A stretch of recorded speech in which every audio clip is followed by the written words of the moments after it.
人，你干嘛？江峰，还用问吗？我就是要弄死你！你真以为我带你来发财的吗？为什么？为什么？你还问我为什么？当初你抢我女朋友的时候，你问过我为什么了吗？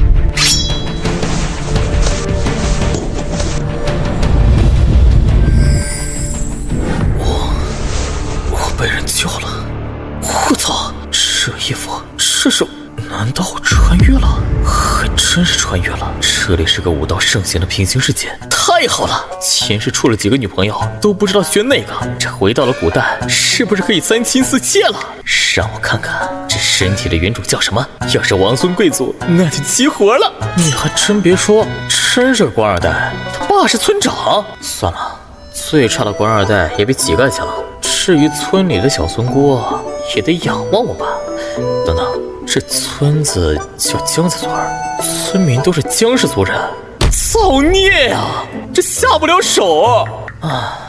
这身体的原主也叫江峰，他爹早年救过一个高人，学了点修炼法门和制药方法，当上了村长。他哥习武有成，出去闯荡了，而这个江峰刚入品就信心满满上山打猎，结果惹了野猪群，被一头大野猪给挑下山，重伤不治，才让我占了这身体。儿啊，你终于醒过来了！这几天可把娘给担心坏了。感觉如何？有哪里不妥当吗？爹娘，感觉还行，就是有点没力气。那是当然，你受伤那么重，昏迷好几天，就喝了点汤水，气血双亏呀！他娘，赶紧的把昨天抓的兔子炖了，给风儿补补身子。好嘞。明天我再上山给你打点猎物，你醒了就说明没大碍了。年轻人呐，恢复快，补几天就好。风儿啊，以后可不敢这么冒失了，多危险呐！别再让爹担心了。听着这唠叨，心里倒是挺宁静的。这一世的前任也是贪功冒进，才落得这个下场。我这回来了，可得稳当点，等养好伤，得好好做个规划。无论在哪个世界，父母对儿女的爱都是一样的。爹娘，你们也吃啊？这是专门给你做的，补身子的。我们也没受伤，你吃。我吃饱了。再说肚子空了几天，一下子不能吃太多。孩子说的也对呀，那就留着晚上吃。你刚好点儿，需要多休息。快回屋再睡一会儿。好。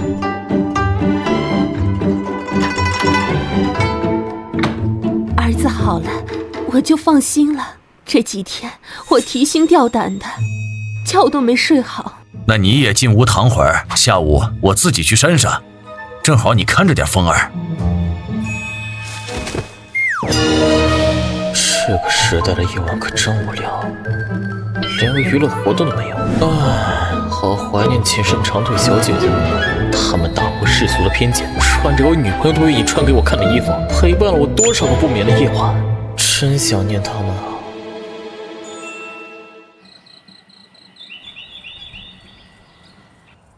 好几天没洗澡了，记忆里后身有个小瀑布，水很干净。峰哥，你要去哪里呀？小三子，你干嘛去啊？我要去找哥哥玩。快去吧，别跑远了，省得你娘找不到你。人为什么必须都长大呢？像小孩子一样，成天无忧无虑也挺好。前身从小在这玩，从没觉得好看，今天再看，真有种人间仙境的感觉。幸好他伤害已经结疤了，还是别洗太久，万一感染了就麻烦了。古代可没消炎药。什么东西？以我现在的身体，要是遇到大型野兽，最大的可能就是给它当午餐，得赶紧回家。万一是小兔子什么的，晚上不就能加餐了？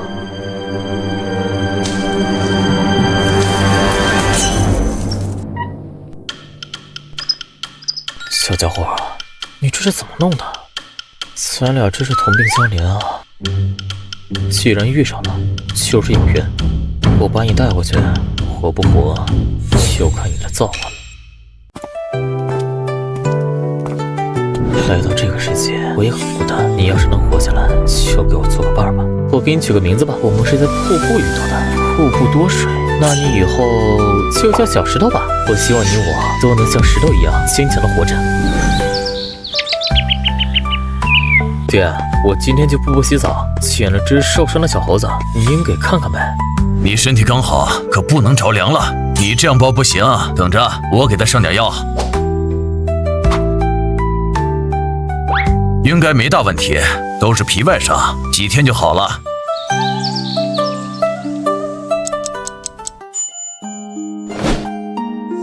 找遍了屋子都没有，喊几声也没回应。唉，这一定是跑了。野生的就是养不熟。小石头，你还知道回了？行，没白救你一回。这是好东西啊！石头，你这桃子从哪儿弄的？这桃子你从哪儿弄的？是不是要带我去啊？动物有寻找灵药的天赋，看来小猴子是找到了疗伤的地方。富贵险中求，干了！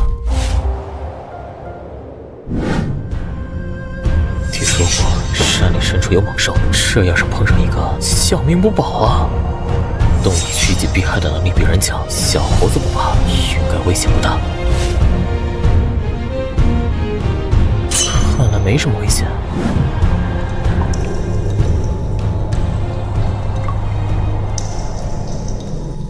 哇！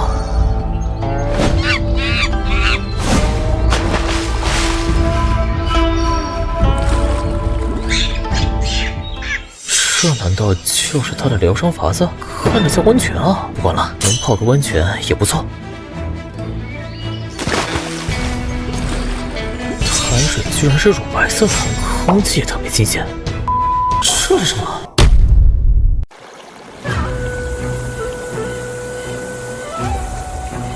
难道这是一种能治疗伤势的能量？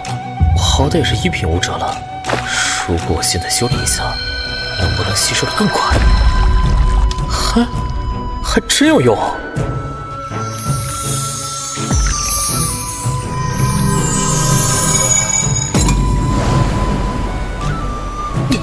怎么回事？完了！不会像小说里写的暴体而亡吧？我还没娶媳妇呢，我未来的三妻四妾还在等着我呢。抱元守一，两肩松垂，含胸拔背，头顶如悬，下颌微收，舌底上颚。谁在说话？抱元守一，两肩松垂，含胸拔背。不管了，少做吧。再等一会儿，真要爆炸了。腹气3寸，纳之种，绵绵密密，必如平，任凭气机荡脏腑。怎么回事？就像快乐的游戏进行到一半被人叫停了，不上不下的，好难受啊！这是被我吸干了？有人吗？刚才是哪位在教我功法？别喊了，是我。你是谁？我是小青，天幕王鼎的器灵，就是你在古墓里发现的那个小鼎。你怎么也跟过来了？不是我跟过来，是我带你过来的。我的上一代主人带我穿越虚空，来到你那个世界，但他被虚空乱流所伤，灵气又稀薄，最终伤重不治。我当时也受损严重，就在古墓里吸收灵气，修复自己。在我即将恢复时，你的一口鲜血让我认你为主，但你当时也快死了，那个世界灵气太稀薄，我救不活你，于是只能带着你的灵魂穿越到这个灵气相对充裕的世界。原来是这么回事，这不就是传说中的金手指刀招了？这次穿越，我积蓄的能量又消耗一空。刚才感受到的能量，本想吸收一点，但发现你这具身体太差，就顺势帮你改造了一番。现在的你已经身具灵根，可以修炼我传给你的功法了。那你传给我的是什么功法？这篇功法叫青木王经，是一篇木系的炼气功法，它与我相辅相成。你只有修炼这个功法，才能真正的驾驭我。这篇功法强大吗？它都有什么用啊？这是木系功法，攻击力不如金；火系功法强悍，但颇具生命力，对修复伤势有奇效。与我配合，能练出更多更好的丹药。功法没有强弱，只看修炼的人如何应用。这需要你以后慢慢探索。你不是失忆了吗？怎么还记了这么多？这只是最基础的修炼常识，我的重要记忆因受伤而暂时封印了。你好好修炼，如果你能找到灵气更充足的地方，我吸收后就会慢慢恢复。现在的我很虚弱，马上又要陷入沉睡了。你别睡啊！你睡了我怎么办？这是没办法的事，但你作为我的主人，王鼎的一些基本功能你还是能用的。都有什么功能？快告诉我。可以储物、炼丹，并且平时助你修炼。炼丹我也不会啊，你教教我呗。小青、灵气、七七、小七，小气鬼，就这么沉睡了。好不容易来个金手指，仔细一看，原来是个铁镀金的，我这什么命啊！小鼎在哪儿放着呢？小鼎，你在哪儿？出来看看呗。你这是从哪个眼里钻出来的？我怎么没感觉到？我突然感觉自己不纯洁了。小鼎，回去。感觉自己没捂住，仔试一下。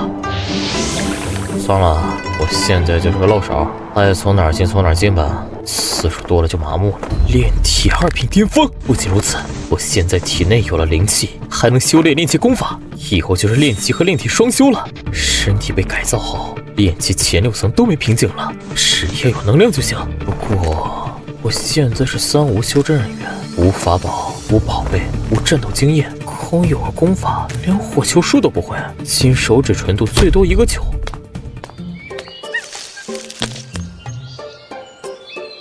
这么多桃子，怎么拿回去啊？对了，小鼎不是有储物能力吗？试试看。小鼎，把桃子收进去。这个好，取出来一个。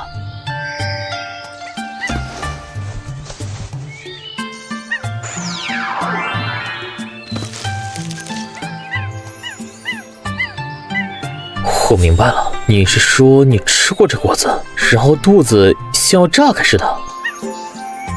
看来这果子是比桃子更厉害的好东西，灵气更足，小猴子吃了都受不了。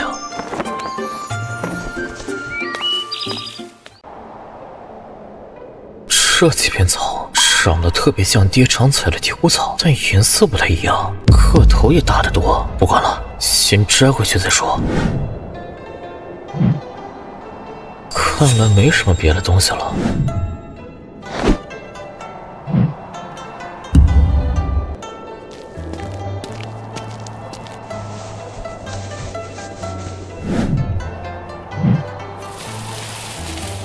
这个小山谷是块宝地，可不能让别人发现了。早上出来的，转眼就傍晚了，真是修炼无岁月，一梦已千年啊！不过说实话，我可不喜欢这种枯燥的修炼，还是红尘世俗好，美女环绕，酒池肉林。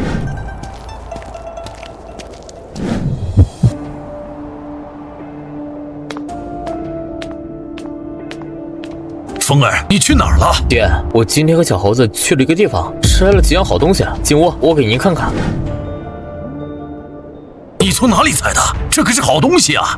在深山的一个山洞里。爹，这是不是铁骨草？为什么颜色不太一样？这是铁骨草，但它的名字叫金贝铁骨草。你看那叶片的纹理啊，已经变成金色，这是上了年份才能长成这样。这株连茎都变黄了，至少是100年以上了。一株草也能长到100年吗？当然能啊！普通的草1岁1枯荣，根儿还活着，这种灵草更是如此。你看它茎上一节一节的，就是每年叶子掉落的痕迹啊。年份越长，药性越好。那这是什么？这个应该是高年份的气血草，一般的气血草茎上能有1道红线就算不错了，你这个整个茎都是红的，应该叫极品气血草。这2种灵草在炼体后期用处极大。那您会炼制这2种草药吗？铁骨草我还可以试试，这种气血草太珍贵了，我没炼过，很容易损坏东西啊。没关系，您试试呗。不能糟蹋东西，这种品质的灵草可遇不可求，就这1株，多少银子也买不来。你一定要收好了，如果被有心人看到，可能会惹来祸端。匹夫无罪，怀璧其罪，这个道理我懂。可惜我们没有专门放灵草的玉盒，采摘下来时间久了，灵气会慢慢消散。怎么办？不能这样看着它就这么浪费了。你别急，这2种草药啊，单独吃也很有效果。我先把这个铁骨草用了，配制炼骨丸。至于气血草，你可以直接把它吃下去。你现在境界低，提升肯定大。好，那就按照您说的办。还有这2种果子，桃子我认识，这种没见过。这个桃子能量丰富，我吃过一个，伤都好了。这2个您和娘一人一个吧。这个给你娘吃吧，那个留给你。你受了重伤，需要这些东西。这就是给你们留的，我在那吃了好几个了，你看一点也不疼了，伤口都脱痂了，就剩一条红线。真的吗？那好，我这就拿去给你娘，她身体弱，吃了这个一定会好起来。这红果居然连父亲都不认识，一定更加珍贵，绝对不能轻易示人。风儿，这个桃子真是好东西啊！你娘吃了效果很好。怎么个好法？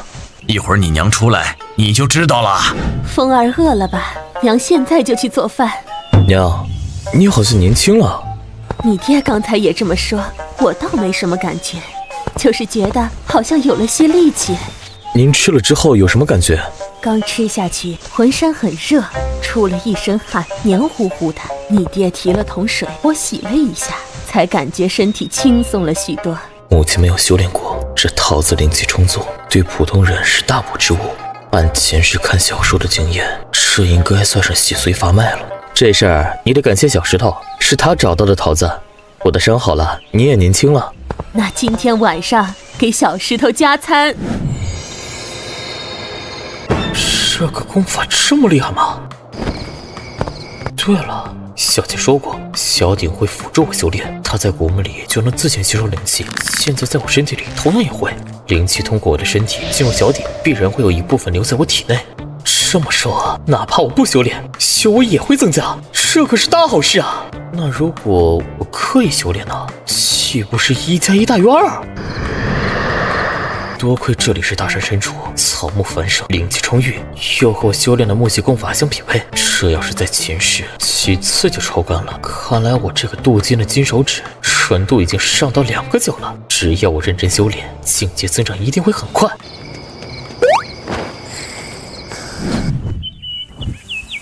风儿，你这是做什么？我断了一下。你这不行，软绵绵的。来，爹教你一套拳法。看明白了吗？能记住一半。不错。爹，这叫什么拳法？不知道。教你的人没告诉你啊？当初我师父教我时说过，他教我只为让我强身健体，不得在人前显露，不然呢会惹来杀身之祸，所以没告诉我名字。看来是个有故事的人。你哥哥心太野，我怕这套拳法给他惹祸，就没教他。那您为什么还教我？自从你醒后啊，我发现你变了，以前鲁莽，现在沉稳了许多。一次生死能让你变化这么大吗？来了，可以怎么解释？哎，变吧，只能硬变了。其实我昏迷后，好像去了另一个世界，在那里生活了很久，学了很多东西，然后就突然又醒了。可能是那个世界的经历让我改变了，也成熟了。师父说过，人修到高深处能游魂天外，你可能是机缘巧合下也魂游了。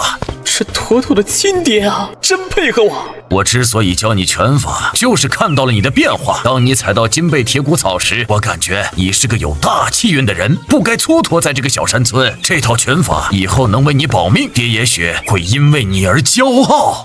会的。你们爷俩说什么呢？吃饭了。爹娘，我伤好了，我跟你们一起上山干活。你真的全好了？真的。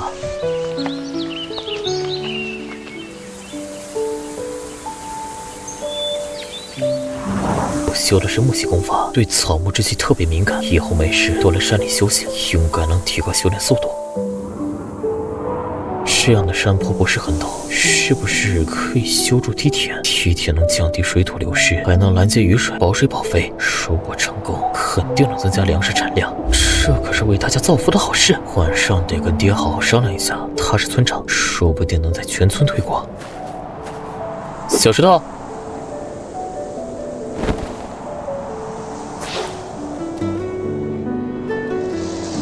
小石头真聪明啊，还知道分享。你这也是在梦里学的？是啊，我只是学个大概。今天看到咱家地，我就想起来了。我看可行，一会儿吃完饭，我把你2个叔叔叫过来商量一下。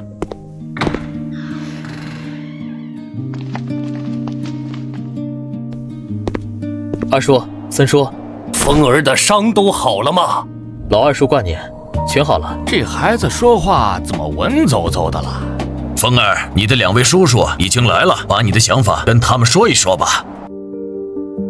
这事儿可行吗？我看行。往年下大雨，坡上的苗都被水冲跑了。按风儿说的，最起码能保证苗不被冲跑。我也认为可行。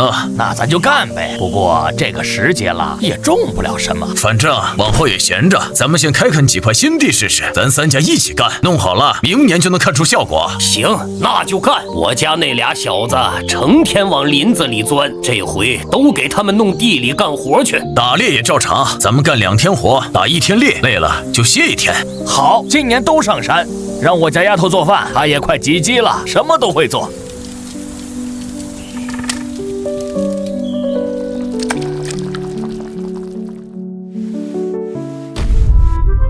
这手法也太粗犷了，完全就是人工手搓啊！我从此对丹师这个职业的敬仰烟消云散，这个过程都赶不上后世做假药的专业。刚练好，爹先去试试药性，你先收起来，等我试完没事，你再吃。我这是修了个假仙吗？这东西不都得是玉瓶装的吗？给个布包算怎么回事啊？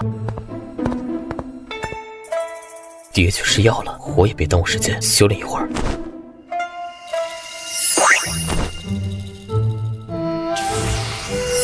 刚才爹炼药时，小石头就围着纸转，可别让他偷吃了，万一有毒，少谁说了一句。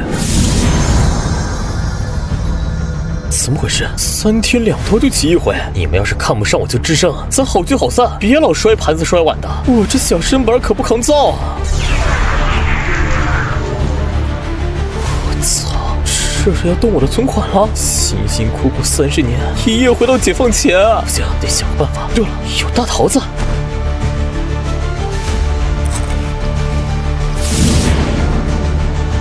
怎么办？小鼎还在造反，东西也取不出来啊！拿来吧你！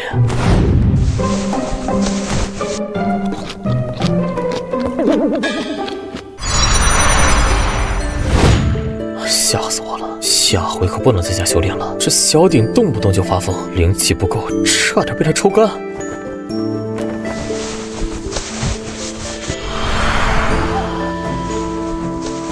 哼，算你识相，不然真给你来个猴子偷桃，那可是我的绝技，离得又这么近。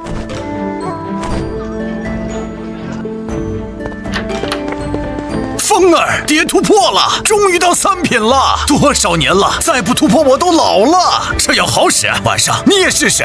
铁骨子还在，既然好使，那就多练点。山里的灵气果然比家里足。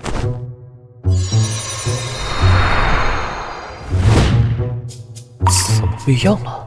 原来是黑漆漆的羊粪蛋儿，现在怎么就变成金色了？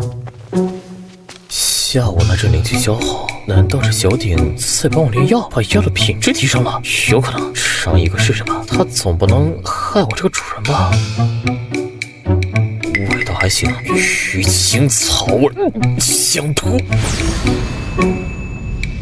这药丸除了味道差点，能量是真足。看来爹只是把药材合成了，小鼎是让他们产生了化学反应。大半夜在森林里修炼，我也是心大，万一遇到猛兽，明天我就成肥料了。我的炼体境界竟然已经到了3品中期，这玩意儿也太有劲了！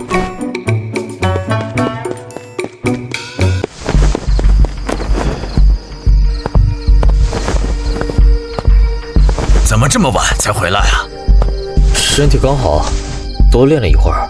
早些休息吧，明天还要去山上干活。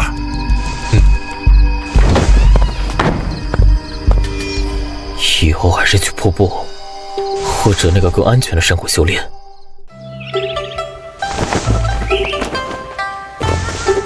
哎，二哥，你的伤全好啦！全好了。下回可不要这么忘事了，多危险啊！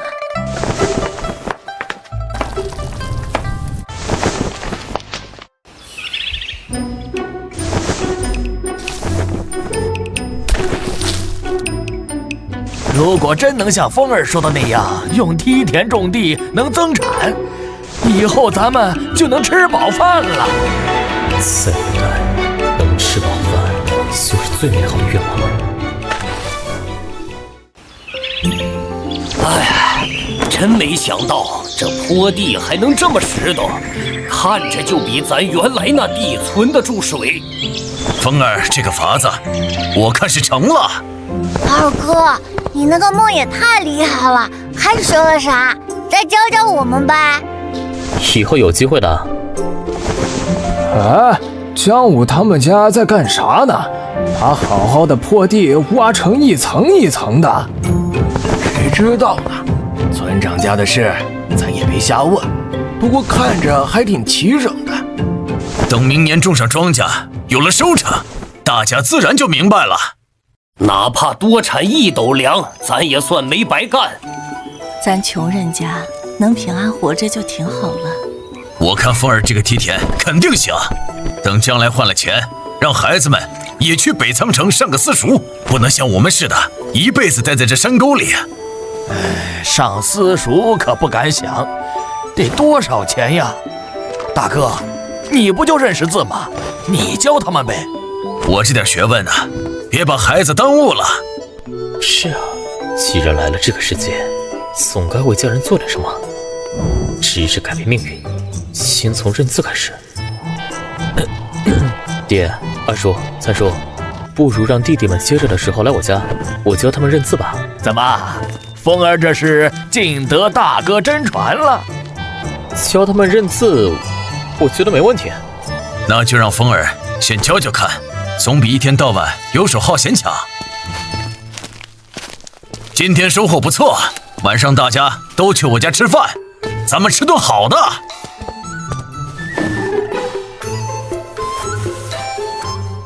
这个世界的动物气血旺盛，特别适合武者。可惜这种好运不常有，大部分猎物都得拿去换东西。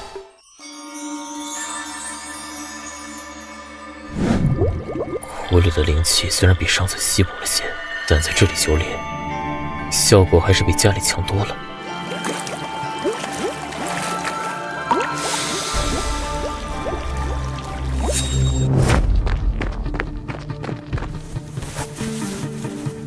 小点空间有保鲜功能，与其放这儿，不如都摘走。爹，我又去了那个山谷，采了些铁骨草，咱们都炼成药丸吧。我看平安哥俩基础不错，也分给他们一些，境界上来了，也能多些生存能力。铁骨草是你采的，你同意，爹没意见。以前啊，是草药难得，你哥哥一个人修炼都不够，爹也没余力管他们。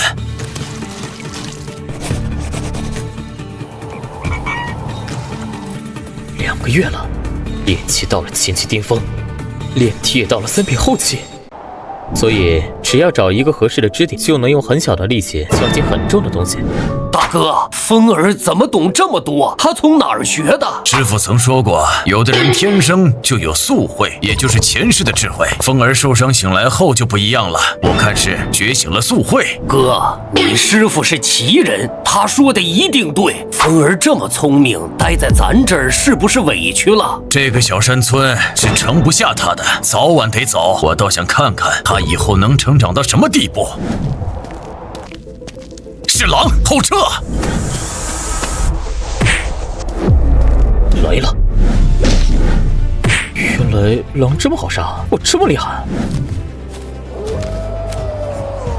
哥，来得好！风儿，回来，退后！追！还挺求生。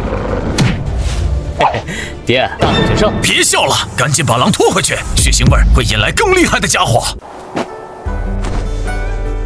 这几次打猎，看感觉没个趁手的兵器还是不行，我是该选剑还是选刀呢？刀工霸气，关老爷手握青龙偃月刀，何等威风！大哥，这次打猎出力最多的是风儿，我和三弟商量了，换来的东西你们家拿大头。当初说好平分就没变的道理。大哥，今年收获实在太多了，而且风儿也长大了，将来娶亲要用钱，还是你们多拿点儿。这事儿得问风儿，猎物他打的最多，他同意，我没意见。二叔、三叔，如果今天是我让你们拿大头，你们同意吗？那肯定不行，你是我侄儿，我哪能占你的便宜？是啊，所以我也不能这么做。咱们是一家人，本就该相互扶持。以后这话就别再说了。嘿呀，瞅你一天没个正形，以后多跟你峰哥学学。哦，村里连一头牛都没有，5、6、10里地全靠2条腿，古代的生产力真是……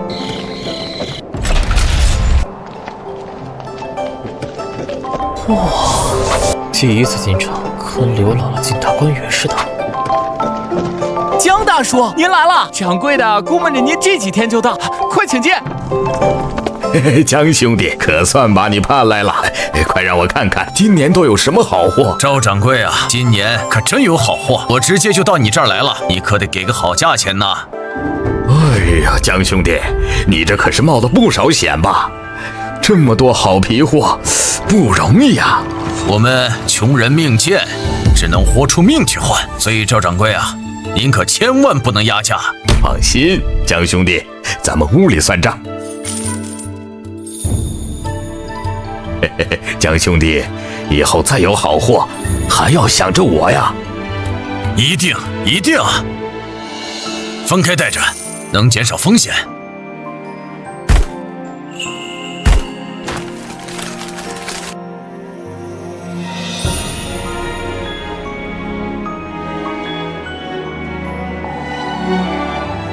挣了这么多钱，居然不去饭店吃顿好的，看来他们真是穷惯了，舍不得。今年主要是这几张狼皮卖上了价，特别是那张白狼皮，赵掌柜给了15两。出去买物资的钱啊，我们3家每家能分20两。20两，我这辈子都没见过这么多的钱。风儿，拿着，这是叔叔给你的，今年多亏了你。风儿，拿着。二叔、三叔，说好了平分的，以后我真缺钱了，再跟你们借。行了，都别让了，钱分完了，今天再大吃一顿，庆祝一下。有小鼎炼制的丹药，修炼速度就是快，炼体终于进入4阶炼藏，到了这个境界就能增寿100年。不过，先练哪个脏器呢？木属性功法对应肝脏，但我更想先练肾。肾为先天之本，为了以后3妻4妾的大业，必须打好基础。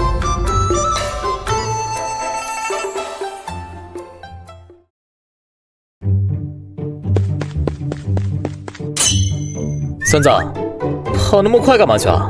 二哥，我去谷口找开哥他们玩。别去了，今天套了2只兔子，晚上给你吃兔肉。吃兔肉？好，不去玩了。快跑啊！一族人来了！风儿，带你娘和三子往山上跑，我去看一看。你带娘和三子走，我境界比你高，打不过我就跑。风儿，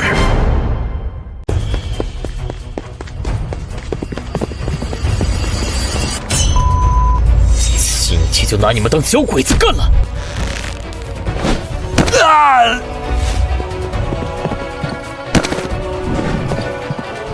冷静，不能被包夹。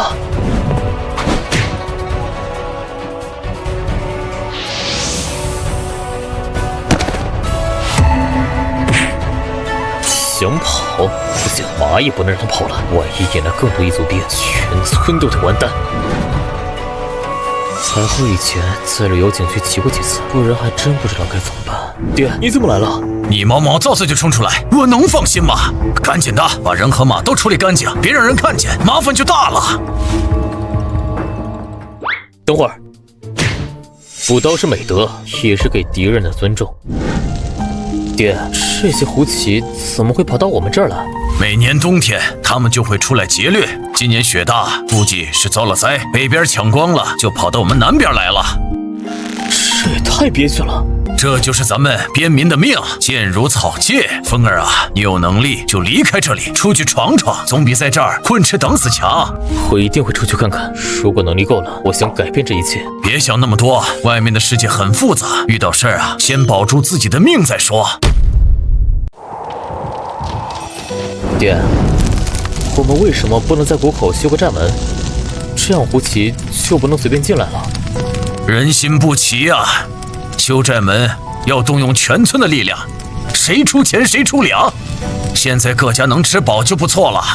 那我们不修门，在谷口挖一道深沟，像护城河那样，再做个吊桥。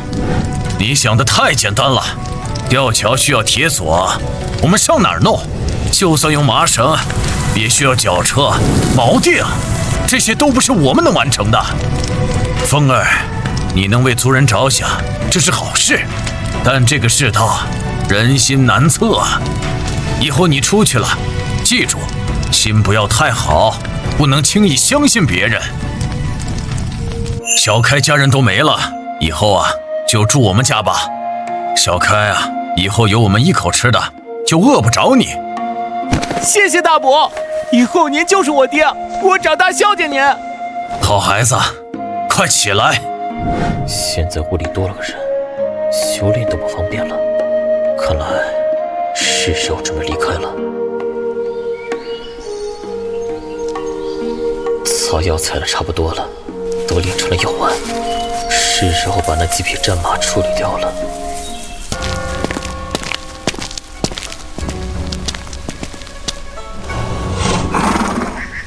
不错，可是瘦了点儿。能不瘦吗？天天吃草，没饿死就不错了。江兄弟，看在咱们老交情的份上，这4匹马我给你100两银子，如何？就依赵掌柜的。100两，不管高低，总算有盘缠了。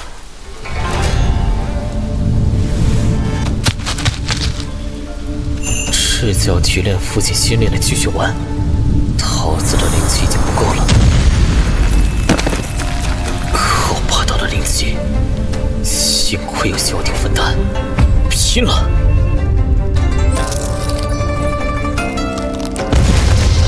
不亏炼体修到了5境，不然非得受伤不可。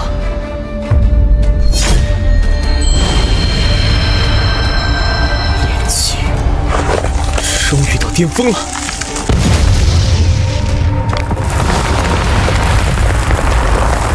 灵气透体，这是内劲外放，堪比7境先天修为了。这下保命的本钱又多了几分。风儿在外边要照顾好自己。风儿，如果有机会去打听一下你哥哥的消息，他出去4年，音讯全无，是死是活，总得有个信儿啊。爹娘，我记住了，等我在外面混好了，一定会来报答你们。离了家，信心满满，结果我该住哪儿去啊？那些游侠是怎么闯荡江湖的？天冷了，异族又要开始劫掠，还是得小心点，别撞上。杀！有情况，一会儿是异族兵，另一会儿穿着制式军服是边军。这地方离家不远，万一让那些异族兵赢了，他们很可能再去祸害村子。不行，这事儿得管。啊！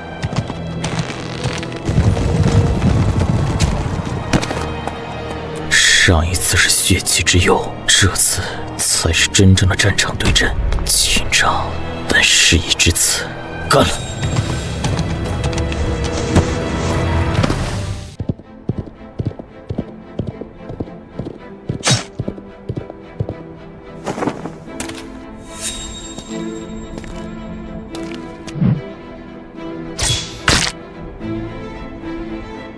电视剧里那种被伤兵偷袭的傻事，绝不能发生在我身上。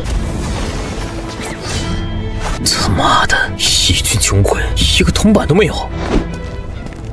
感谢兄弟出手相救，在下李老八，这两位是韩小武、王富贵，我们都是边军斥候，不知兄弟尊姓大名？江峰附近人士。我们奉命扩大巡视范围，没想到在这儿遭遇偷袭，差点就交代了，多亏了兄弟你呀！不知兄弟这是要去往何方啊？九局乡里会些拳脚，想出来闯荡一番，还没想好去哪。哦，原来如此。如果兄弟暂时没去处，不如随我回北仓城。今天你杀了这么多异族人，回到军营是有奖赏的。奖赏能给多少？至少100两。好，我跟你们去。正好先去北仓城落脚，先打探一下情况，再做决定。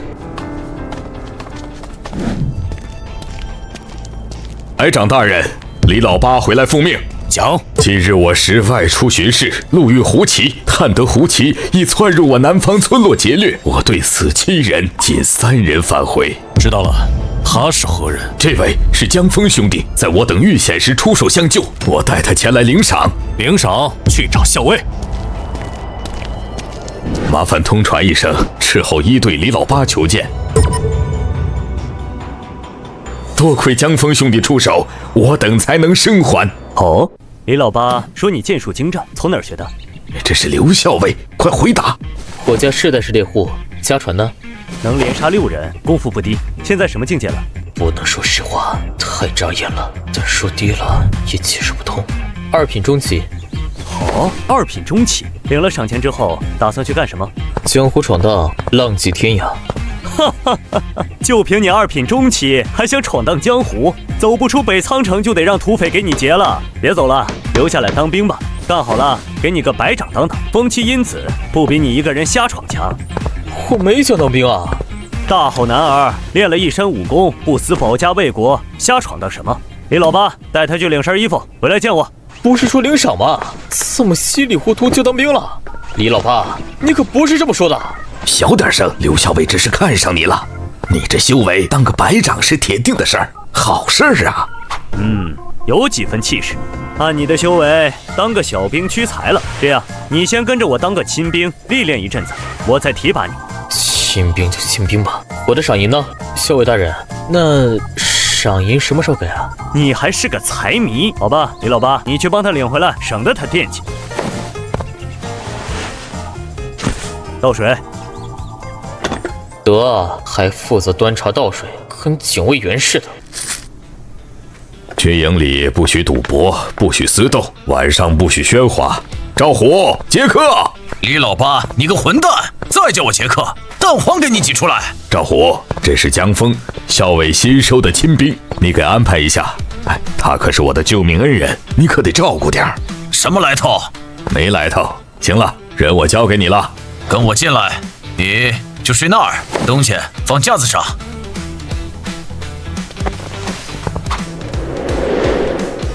这就开始军旅生涯了。本想出去闯荡，结果连北仓城都被闯出去。哼，这是没把我当回事儿啊。行，走着瞧。愣着干什么？吃饭了。哎，进来的刚领了赏银，怎么不去孝敬一下赵头？怎么孝敬？把赏银拿出来点不就行了？我刚来包裹就被翻了，现在又来要钱，想得美！没有。江峰，今晚你值守在哪儿？你说在哪儿？咱们是亲兵，当然是去校尉大人那儿。来换岗的，那你慢慢享受吧。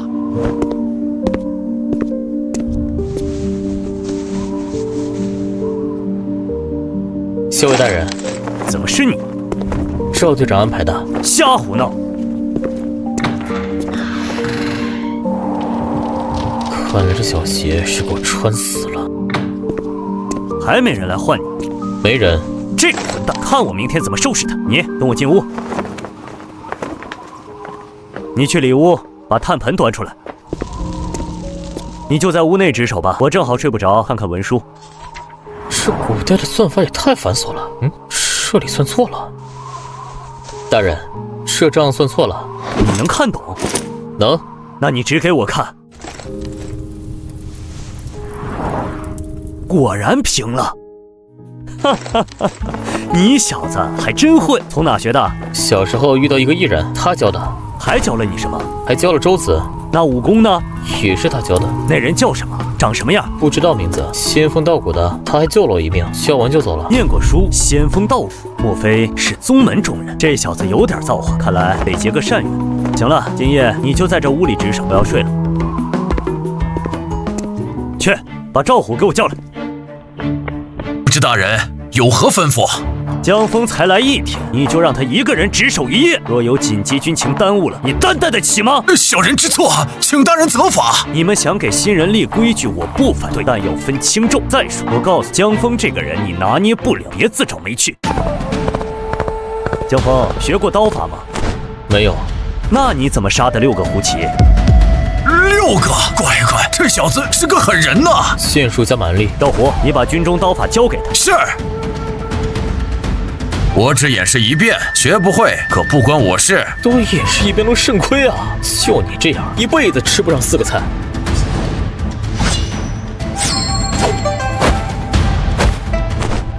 记住了吗？记住了。那你来1遍。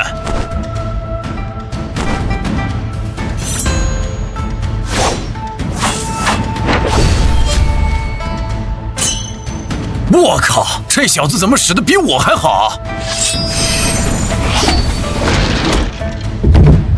哈哈，练得不错，有点悟性。大人，一时兴起，轻软了。练武就要有气势，但光自己练不行，得和人切磋，敢不敢？敢。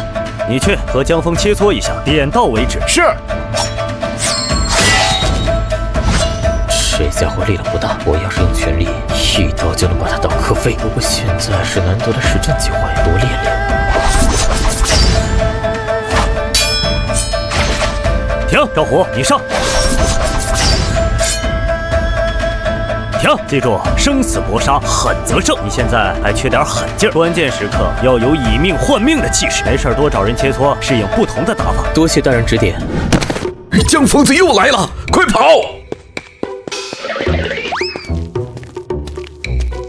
天下武功唯快不破，力量我不差，那就练速度。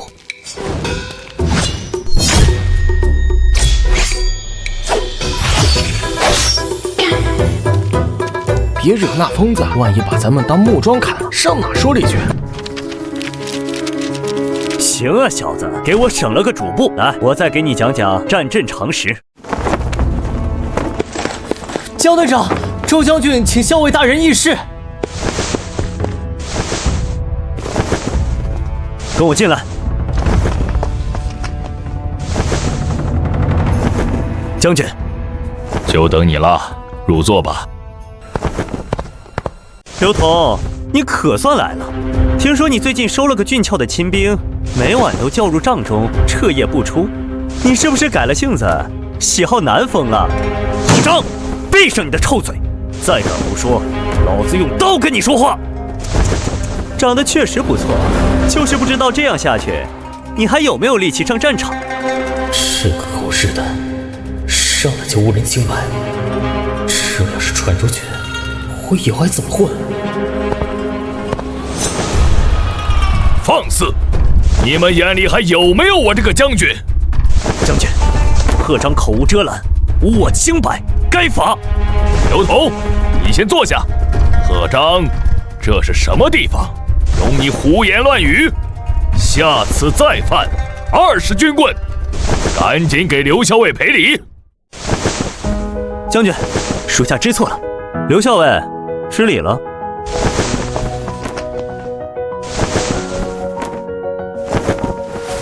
狗日的，你等着，早晚剁了你！近日胡骑有大面积集结的现象，各应严阵以待，随时待命。你瞅啥？我在看你脖子上哪个地方好下刀。刘同，这就是你带的兵？说你们没私情，谁信呢？没你撑腰，他敢这么嚣张？将军，我恳请严惩此人，藐视上官，意图行凶，当斩！将军，江峰刚入军伍，不懂规矩，请将军饶他一回。刚入军伍就是理由吗？此事若不处理，以后谁还把上官放在眼里？这仗还怎么打？将军，江枫入伍前曾斩杀6名胡骑，救了我们3名弟兄，他是有功之人，请将军酌情处理。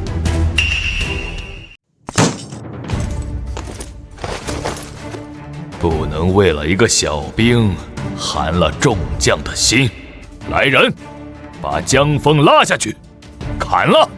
将军手下留情，江枫犯错，是我教导不严，属下愿与他同罪，请将军责罚。这个校尉还真能出，都这时候了还保我。将军，我有话说。讲。敢问将军和各位大人，亲兵是做什么的？亲兵之责，守在护卫上官安全。刚才贺校尉无故侮辱我家大人，试问一个亲兵，眼看主官受辱，却无动于衷，这样的亲兵，你们敢用吗？如入沉死，无论谁想伤害我的上官，都得先从我的尸体上踏过去，我没错。再问将军，我虽是小兵，算不算袍泽兄弟？当然算。岂曰无衣，与子同袍。我们拿起武器，与胡骑死战，保家卫国，我们也是英雄。同样是英雄，同样是袍泽，凭什么就要被贺校尉随意侮辱？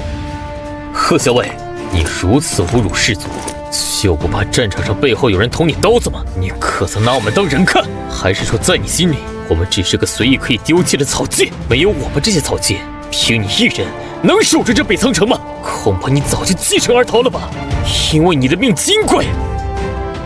将军，小人今日行事莽撞，但只想为我们这些普通士兵讨一份应得的尊重。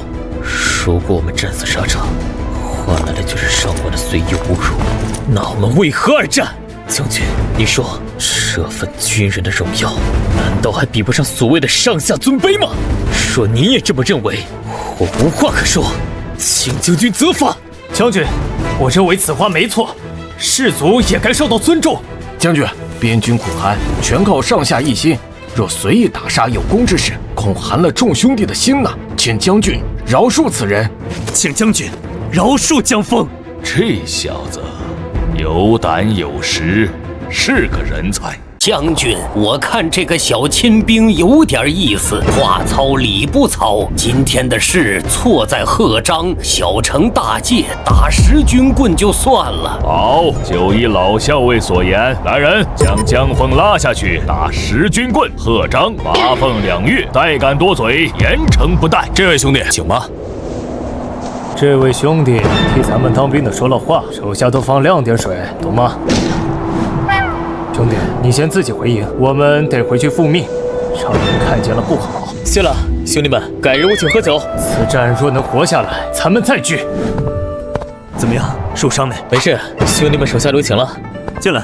今天你替我长了脸，我很高兴，但以后不能再这么莽撞了。今天算你捡了条命。贺章心胸狭窄，以后离他远点。谢大人提点。你小子能引经据典，肯定不止读过几本书。既然你不说，我也不问。我这有些关于战阵的典籍，你没事可以拿去看看。谢校尉提醒。咱们现在也算荣辱与共了。对了，赵虎他们还为难你吗？没有了，有事儿就直接跟我说。大人，我确实有件事想求你。说来听听。大人，这刀太轻，用着不趁手，不知可有重一些的兵器？以你的境界，此刀确实轻了，得去将座营找老校尉量身打造。不过眼下战备，不知他有没有空。这样，我带你去一趟，求求他看。将座营的老校尉，军中资历最老，将军都敬他3分。他自称老鬼，脾气古怪。你待会儿说话，别像今天这么冲。明白。老校尉冒昧来访，有事直说，别拐弯抹角的。我这亲兵力气大，想请您给打造一柄重兵器，不知可否？看来你很看重他呀，但现在军中备战，忙得很，没空给个人打造兵器。回去吧。那打扰了。你别急，等有机会我再来求他。现在确实忙。谢大人，我不着急，等我立了功，用功劳来换。好，有志气。求人不如求己，硬气。等着吧，不是要打仗了吗？我就让你们都大吃一惊。各营防备，准备应战。斥候营上城增援。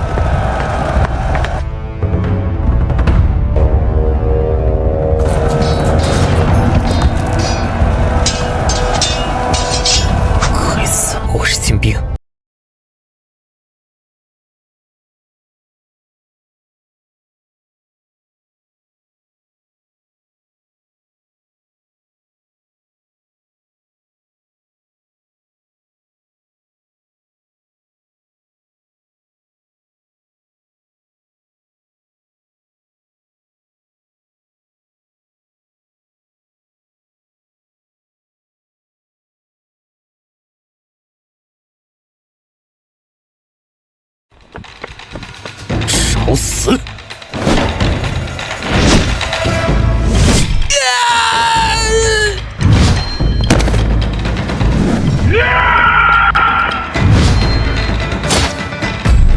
炼体的有阻力。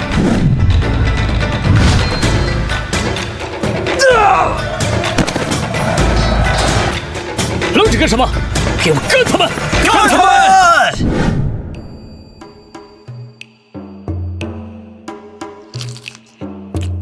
江峰，过来，吃吧。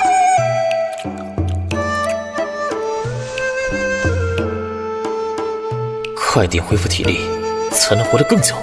啊，空气中有浓郁的气血之力，小鼎居然可以吸收战场上散逸的灵气和气血之力，补充我的消耗。这小鼎太给力了！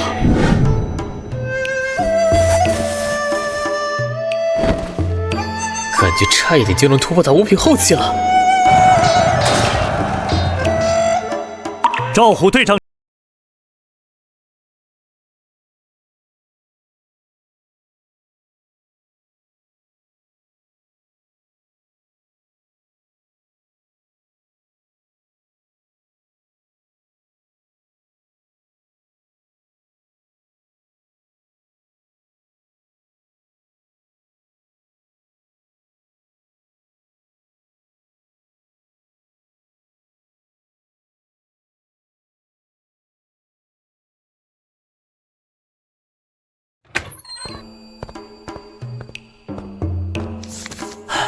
过来坐。今天一天，咱们斥候营就死了100多人。胡人每年攻城都这么疯吗？不是，今年特别，往年都是打几下就跑。那些世家大族只顾自己，谁管边民死活？朝廷也不管吗？别提了，都在争权夺利。你怎么不去歇息啊？今天我值夜。你都是队长了，还值夜？他们都受伤了，让他们歇着吧。你能体恤下属很好，但你要记住，你的作用比他们大，必须养足精神。生死关头心要狠，妇人之仁成不了大事。我明白。小子，你跟我说实话，你真是3品中期？实力暴露了。3品后期。重说。3品后期。算了，不问了。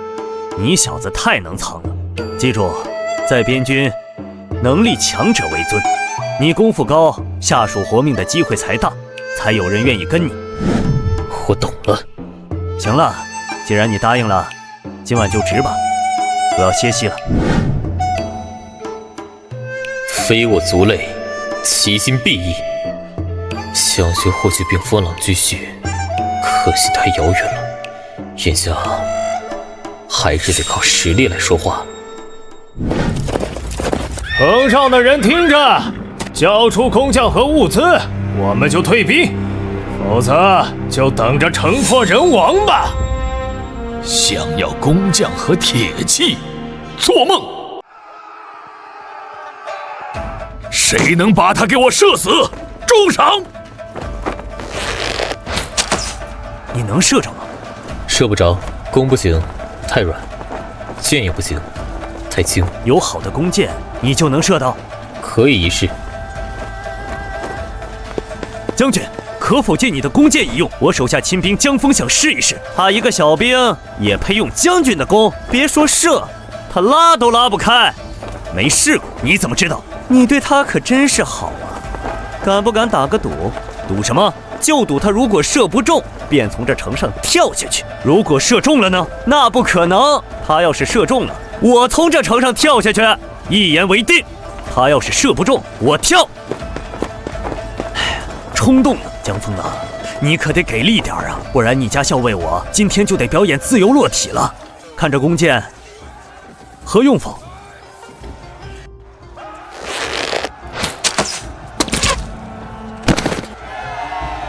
好，真乃神射也！哈哈哈哈哈！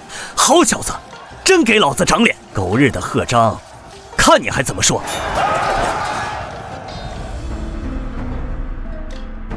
看样子胡骑不会轻易退兵，要做好打持久战的准备。我已经向将军府求援了，都回去鼓舞士气，晚上加餐，散了吧。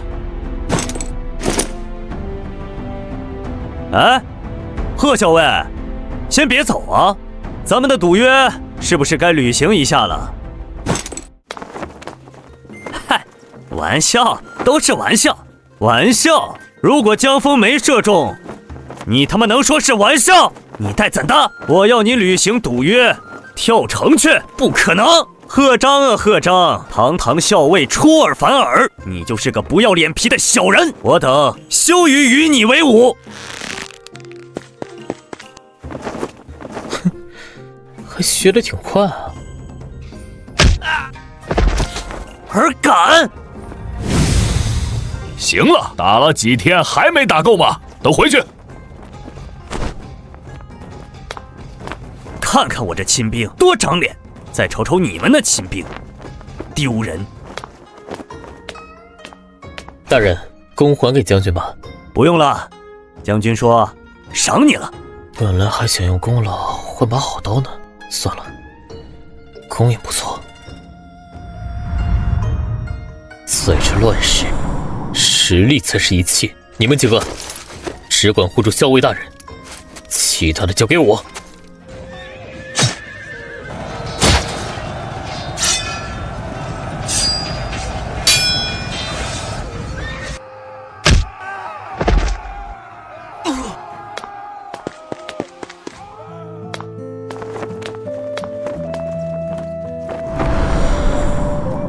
江队长，你来啦！来看看老八，你怎么样？死不了。富贵那小子命好，屁事没有。还是人家爹娘会起名字啊？跟名字有啥关系啊？那小子一看就机灵。我还有事，老八你多照看着点，有事去营里找我。好嘞。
这样下去不行，伤口发炎发烧，这个时代基本就等死了。得想个办法。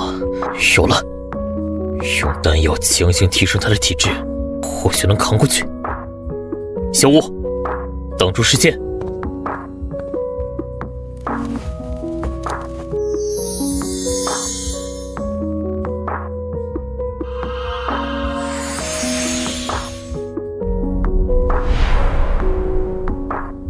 这丹药是我爹炼制，药精提纯的上品，给老八用有点浪费，但救人要紧。别说话，仔细感受气血的运行路线，记住它。对了，小姐说过，青木王有疗伤奇效，这是晋级了，竟然直接晋级到了2品初期了。丹药的药力还没耗尽，老八，自己运转功法，别浪费了药力。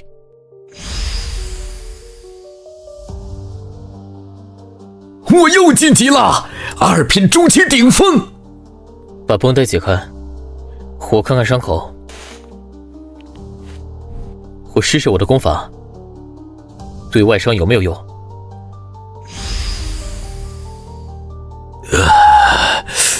胸口凉飕飕的，好舒服啊！哎，又开始痒了。我的天，结巴了！这……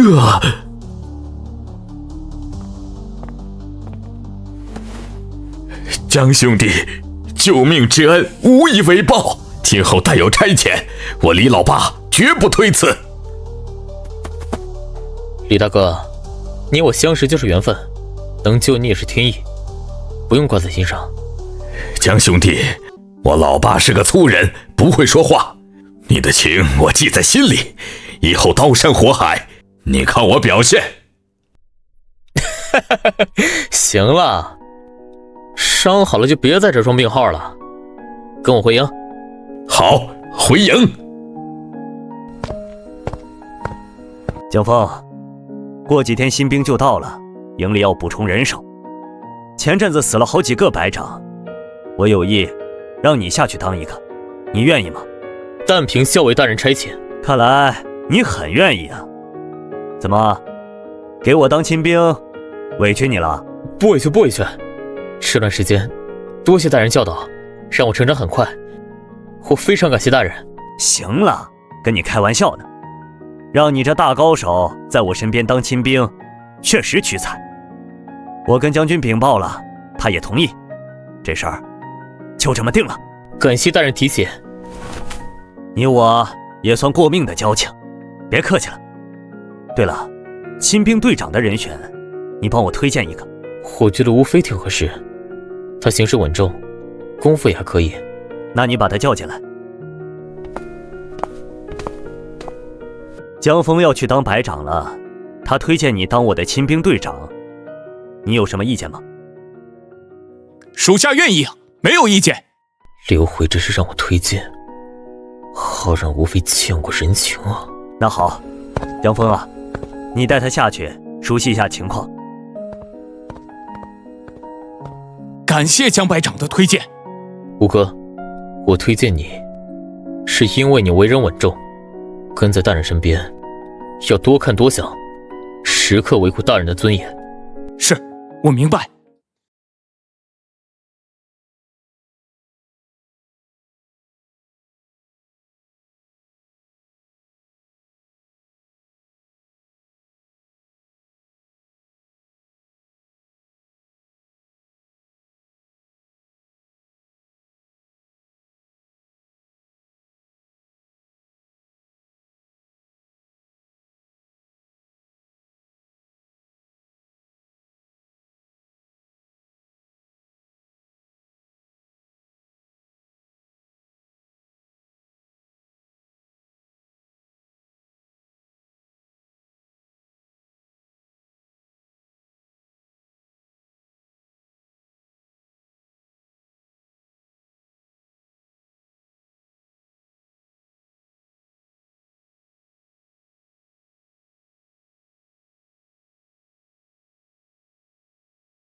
环境太差了，这会影响士气和纪律。想建立自己的实力，必须从最基础的规矩开始，得想个办法，慢慢来。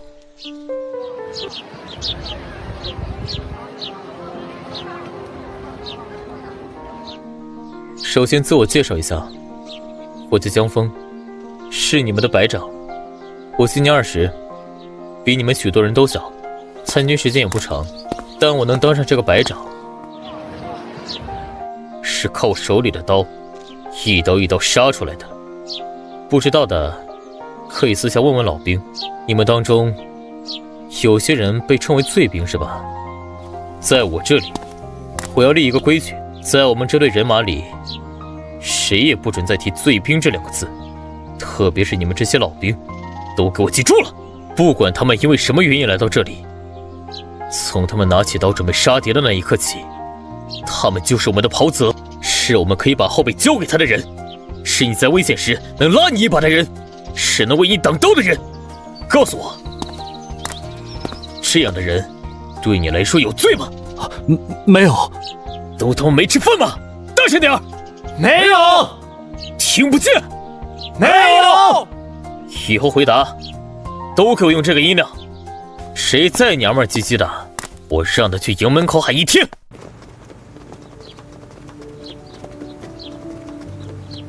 你们老兵里或许也有和他一样遭遇的人，当初人家那么喊你，你什么心情？将心比心，到了战场上，你看不起他，他能救你吗？不捅你一刀就不错了。听懂了吗？听懂了。都给我把嘴闭上！再他妈瞎议论，牙给你打掉！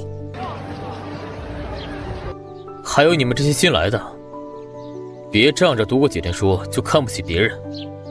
你读的书在这里没用，上阵杀敌靠的是手里的刀，不是你念几句酸诗敌人就退了，要打怕他们，打残他们。来了就安分守己，苦练本事。看来你们不服气啊！今天我就让你们见识一下，咱们北地也是有高人的。烽火照前襟，心中自不平。牙张辞凤阙，铁骑绕龙城。雪暗雕旗画，风多杂鼓声。宁为百夫长，胜作一书生。百长大人，此事何名啊？从军行。从军行，好诗，好名，我自愧不如。我作此诗，就是告诉你们，我们投笔从戎，拿起刀枪，是为了守护亲人。我们边军的荣耀，是靠一刀一枪拼出来的。我们出身贫寒，但我们有自己的骄傲。谁敢来犯，我们就干他！干！道理讲完了，我再给你们立个规矩：我的兵，打仗不能怂，对内对外都一样。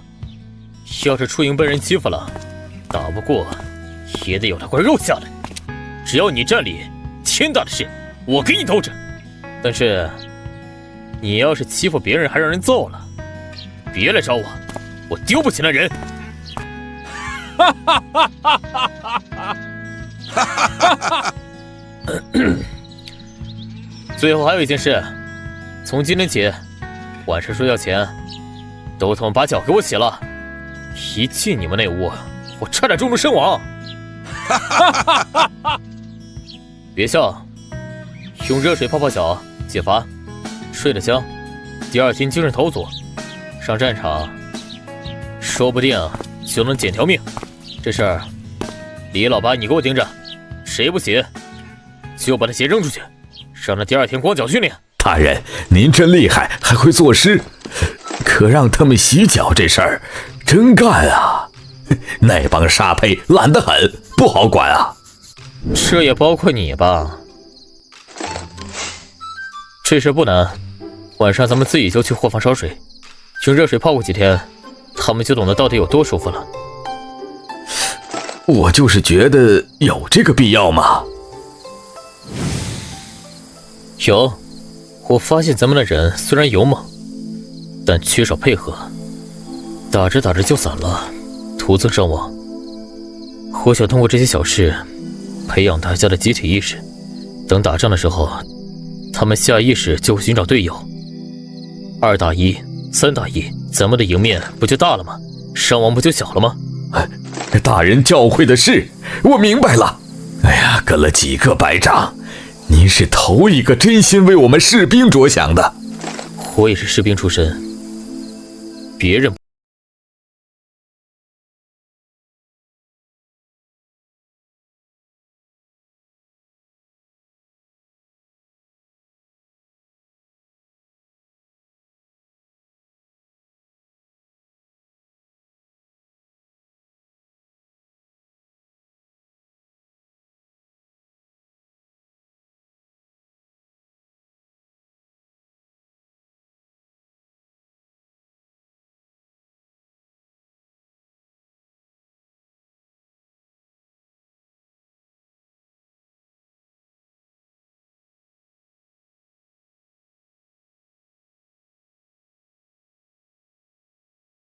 下个月交接些马术训练，你有什么章程？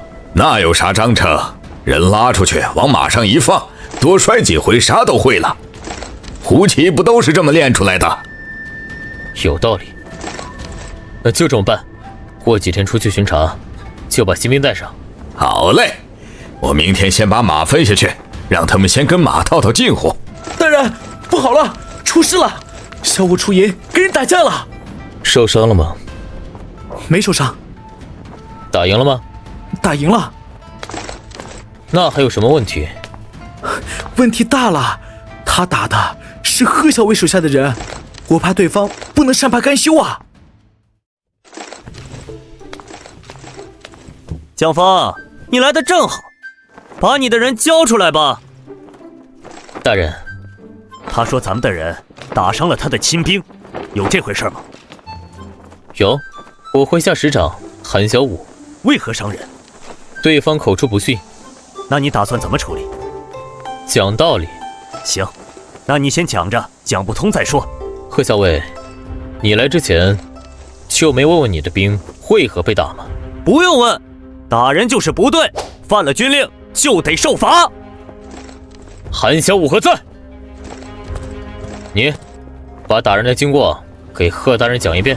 说那些无用，打了人就得受罚。那依贺校尉的意思，要如何罚？重打50军棍。50军棍下去，人不死也得残废啊！好，我先验伤，看值不值得打50军棍。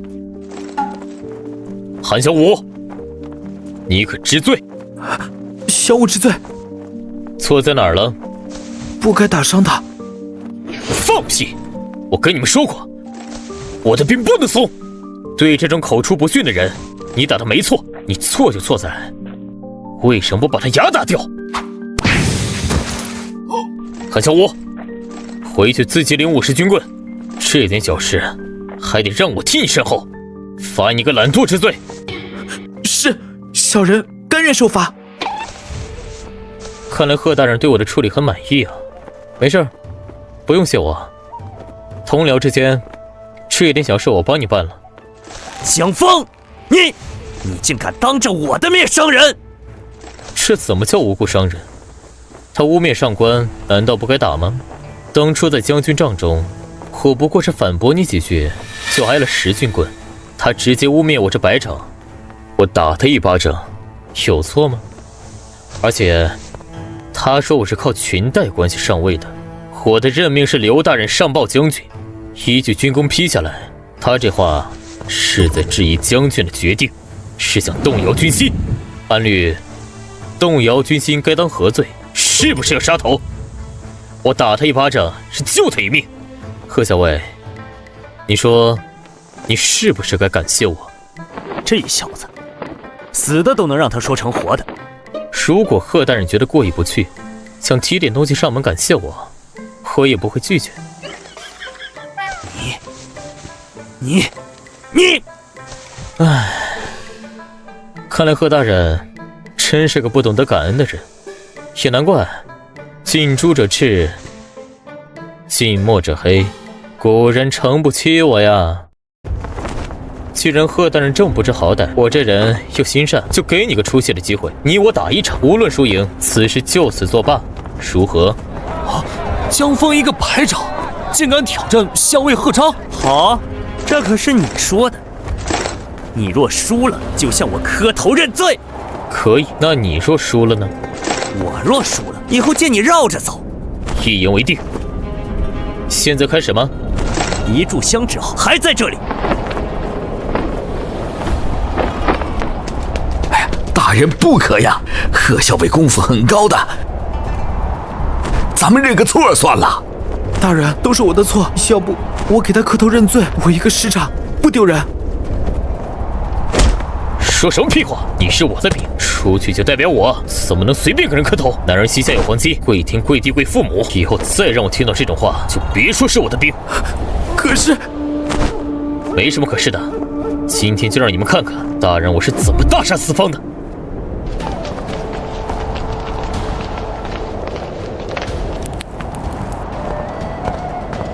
怎么个比法？哼，都刀剑无眼，怕误伤了你，就比拳脚吧。正合我意。好。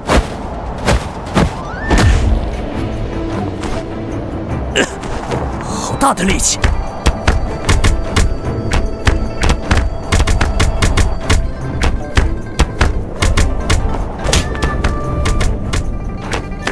差不多了，可以结束了。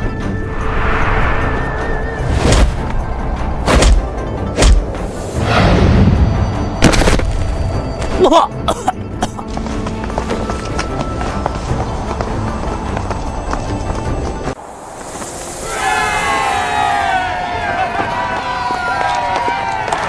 大人威武，百长威武！啊！快停下！停下！他妈的！刚才是哪个兔崽子伸手掏了我裤裆几下？老子守身如玉20年，今天被你们占了便宜！快从实招来！你们这些兔崽子，等着！训练的时候练死你们！大人，这次打败贺章，以后看谁还敢惹咱们！打败他并不难，但算是把他得罪死了。以后你们出去要小心，别被人抓住把柄。不过还是那句话，站里照样给我干他们！是。谁？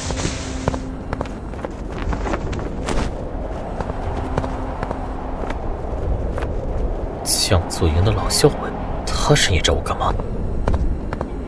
不知老校尉深夜前来，有何事？你跟我来。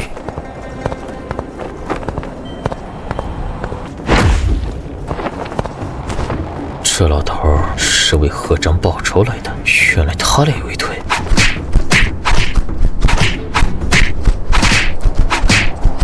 不对劲，这老校尉的拳法怎么跟我的这么像？看出来了，说吧，你的拳法在哪儿学的？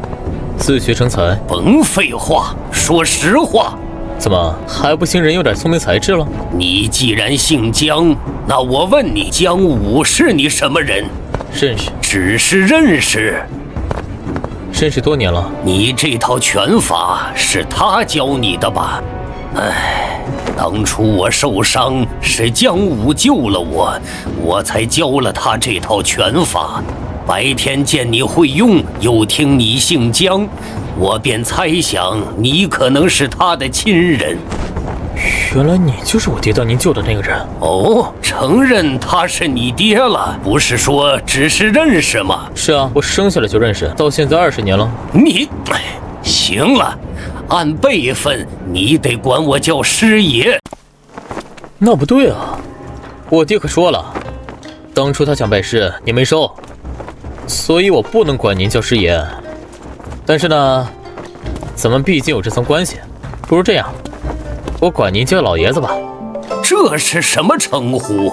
就是家里长辈的意思，显得亲切，跟爷爷一样。既然跟爷爷一样，你直接叫爷爷不就得了？我们家乡有个规矩，晚辈叫长辈，长辈得给见面礼。我看你老身无分文的，怕您为难。你这小滑头，这是要讹我东西呀？那你还是叫老爷子吧，我可没礼物给你。看您说的。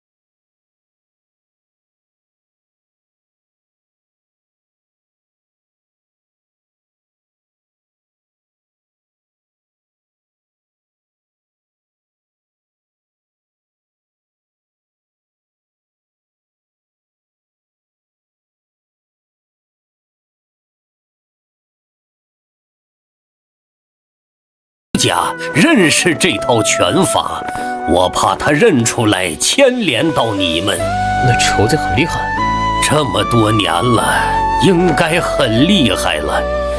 夜深了，回去吧，以后再说。这老头一身秘密，懂得也多，得想办法从他身上多了解点东西，最后再榨点好处出来。嘿嘿嘿，军爷里边请。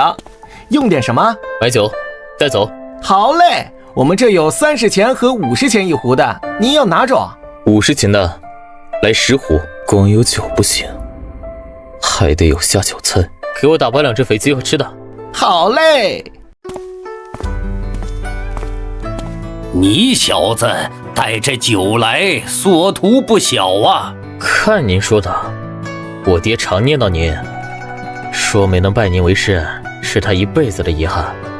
我在这儿遇到您老，自然要替他尽点孝心。你爹是忠厚之人，就是不知道你这奸猾的性子是跟谁学的。我这怎么叫奸猾？乱世之中不多长几个心眼，早被人吃干抹净。来，老爷子，为咱们这缘分喝一口。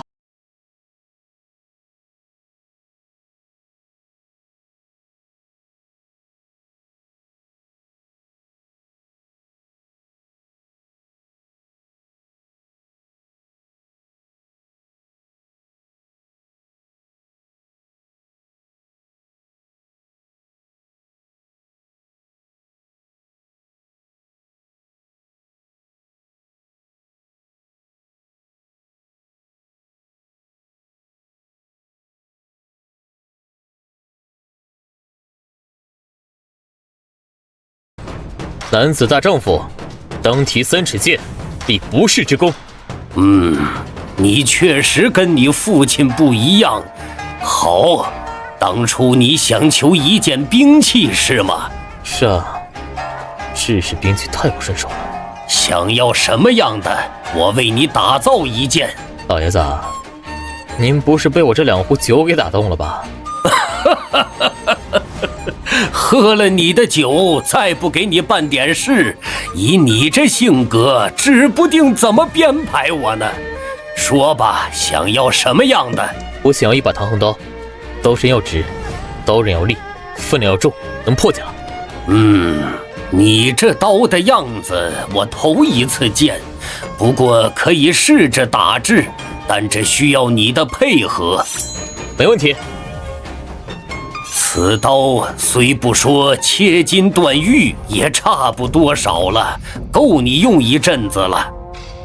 好刀，感觉比制式药刀重了4-5倍，愈有实际，舞起来也顺手。马上作战以灵巧为主，这刀重了，拼杀久了你会力竭。如果你需要，日后我再给你打造一把2军对阵用的长兵器。多谢老爷子。招式太简单了，把刀给我，看好了。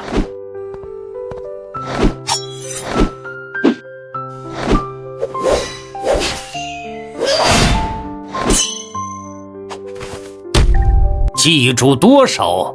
我练一下，您看对不对？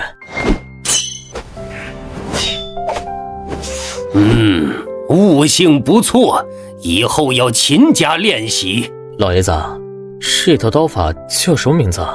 你修炼的功法叫虎啸劲，拳法叫虎啸引，这套刀法叫游龙百炼刀，配合的步法叫游龙身法。等你把刀法练熟，我再教你步法。看来老爷子您的家传很不简单啊！以后每晚都来我这里将此刀练熟。等你进阶7品，体内产生真气，再配合心法，这套步法才能发挥真正威力，穿房越脊不在话下。老爷子，您练了这么多年，怎么还是6品巅峰？当年被仇家追杀，留下了暗伤，每次冲击7品境都会前功尽弃。暗伤获得木属性灵气，对疗伤有奇效。老八的旧伤就是这么好的。不过此事不可轻动，我的秘密不能让太多人知道。等以后有了足够自保的实力再说。是你，大人，你叫什么名字？为何深夜还在练刀？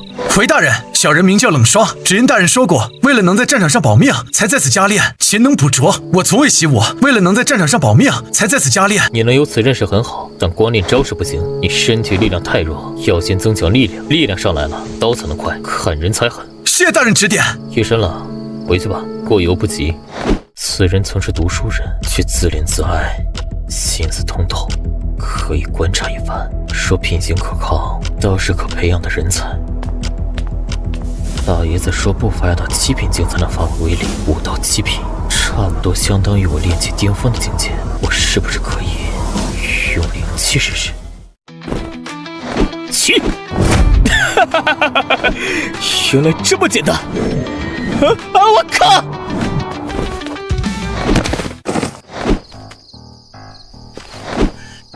靠！得意忘形了，灵气没接上，再来！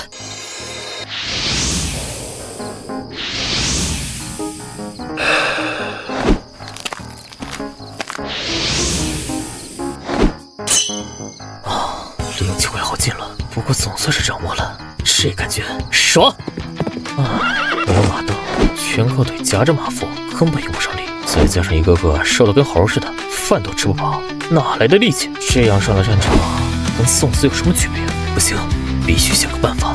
胡骑之所以嚣张，不就是仗着骑术精湛吗？想快速缩小差距，马镫是唯一的途径。有了它，身在马上就有了根，战力能立即提升一大截。虽然现在拿出来功劳可能不大，但多救一个兄弟，就是给我自己多攒一份力量。底层士兵的拥护比什么都重要，就这么定了。老爷子，我想请你帮我打个东西，就是这个形状，铁的，挂在马鞍两边，骑马的时候脚可以踩在上面，此乃军事机密。哦，脚踩在上面，有点意思，走去试试。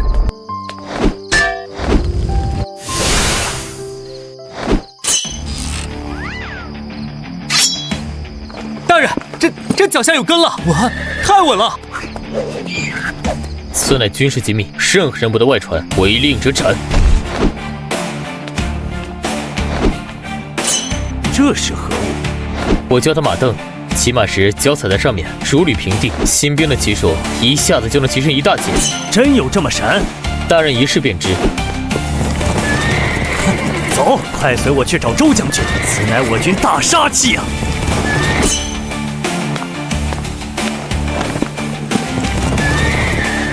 此事重大，不可张扬。我立刻去巨野城禀报镇北将军。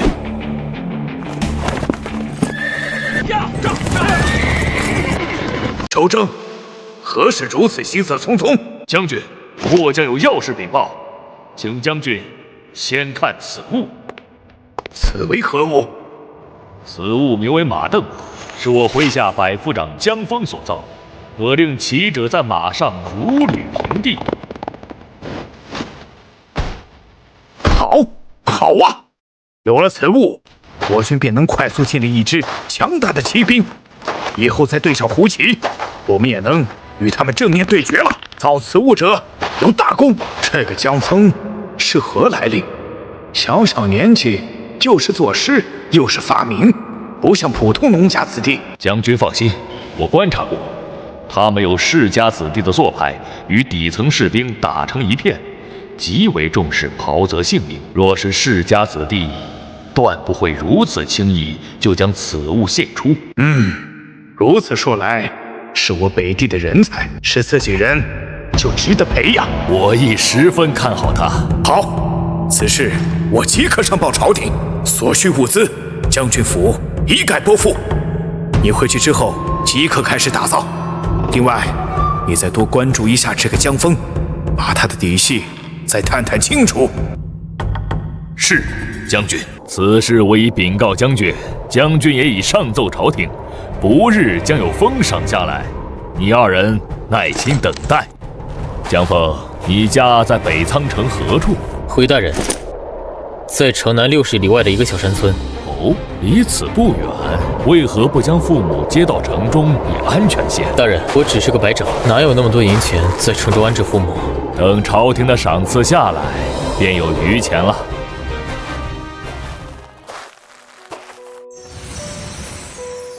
这丹药品质一般，对我已无大用。老爸，你现在是什么境界了？回大人，2品巅峰。拿着，这是上面发的丹药，若无用，你尽快聚集3品，事后保命的希望也大些。大人，您对我的恩情，恩同再造。此后，我李老爸的命就是您的。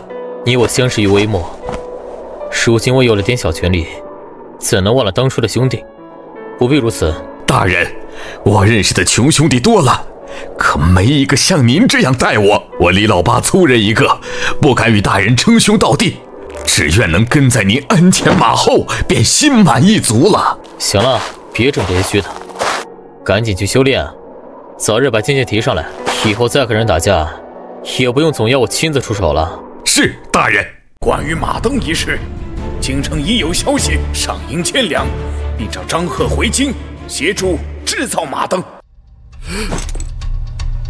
张贺，你即刻回京去兵部报道。将军，为何是贺章？这功劳明明是江峰的。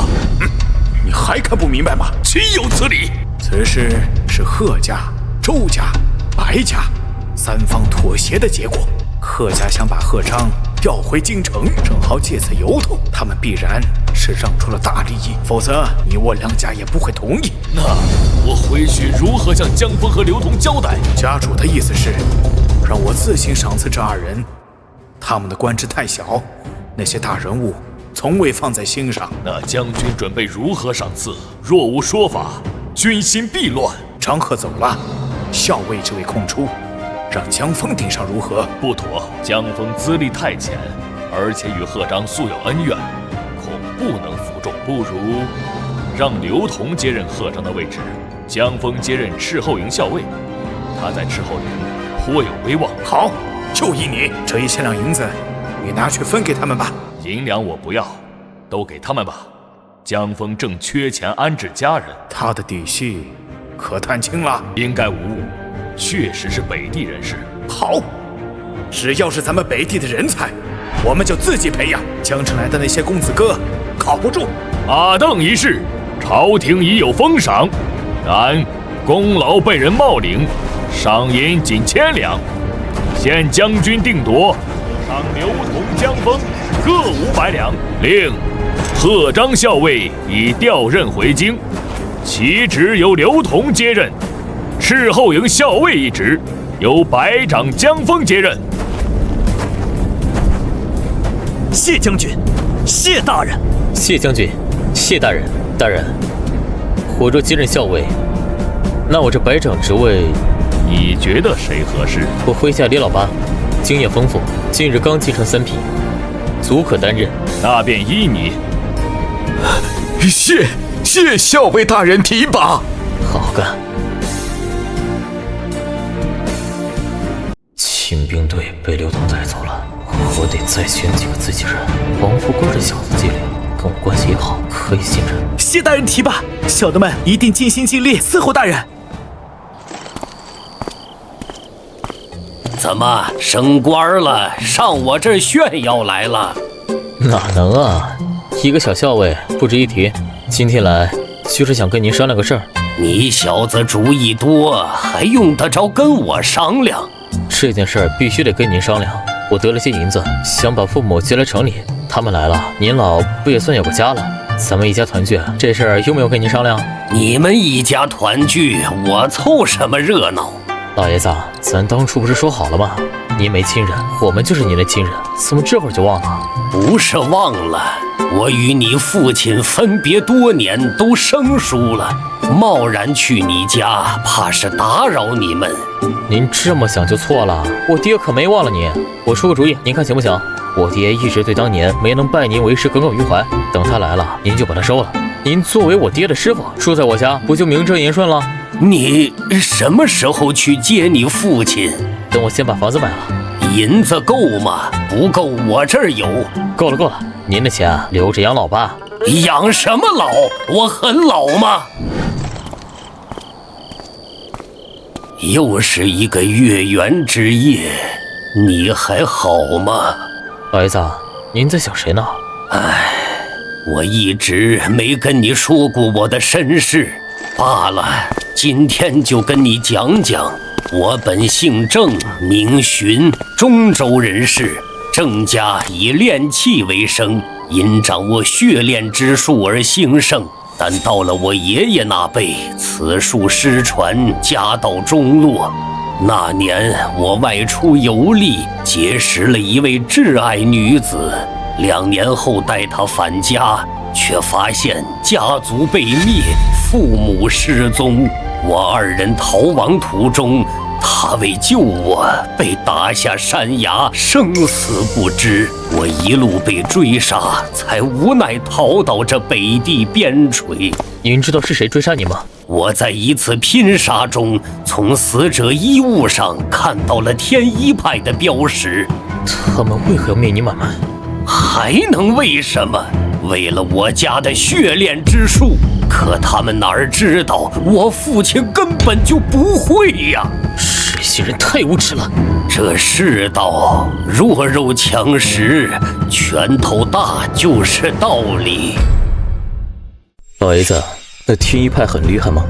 厉害！20多年前，听说就有好几个7品高手。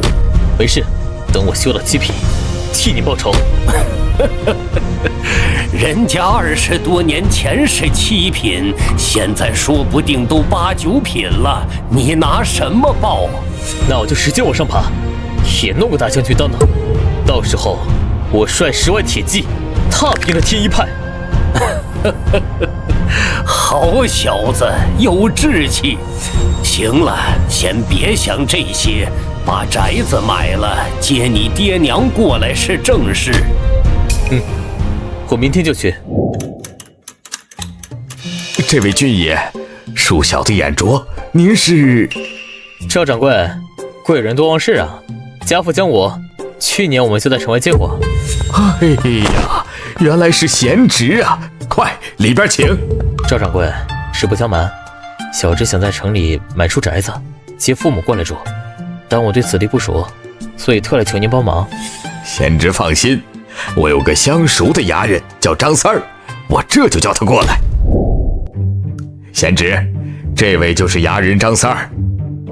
张三哥，我想买一处2进的院子，再给我2位叔叔各买一处1进的。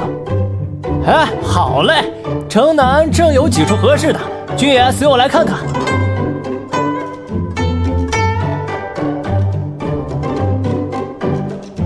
3处宅子，共260两。成交，张三哥，这是你的辛苦费。嘿嘿，谢军爷赏。赵掌柜，今天多谢您了。军爷，府上需要佣人吗？需要，你帮我留意合适的丫鬟和厨娘，回头直接告诉赵掌柜就行。好嘞，包在我身上。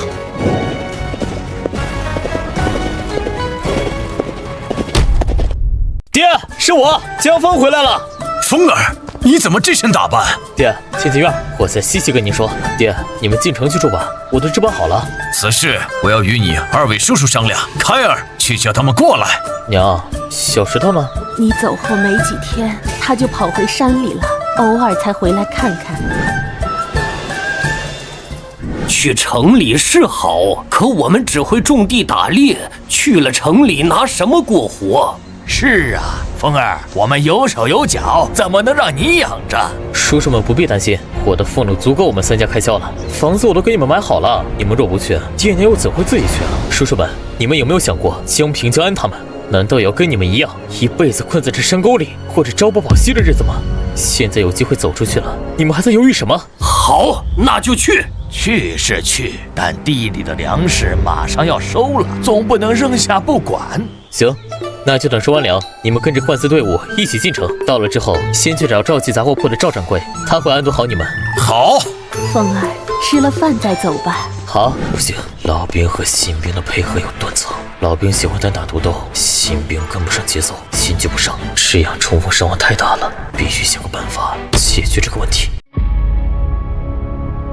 个人的无用在万人大战中作用有限，必须以配合为主，有效杀伤敌人，才能保全自己。33战法或许可以一试。都看好了，我打算把我营士兵3人编为一组，呈品字形，1人主攻，2人互助2翼。这样冲锋的人只需顾及眼前，左右交给队友。一个时就是3个这样的小组，聚是一团火，散是满天星。敌人一旦陷入阵中，将受到我们连续不断的攻击。大人这想法好，以往打起来到最后就剩自己了，要是3个人始终不离不弃，保命的机会确实大得多。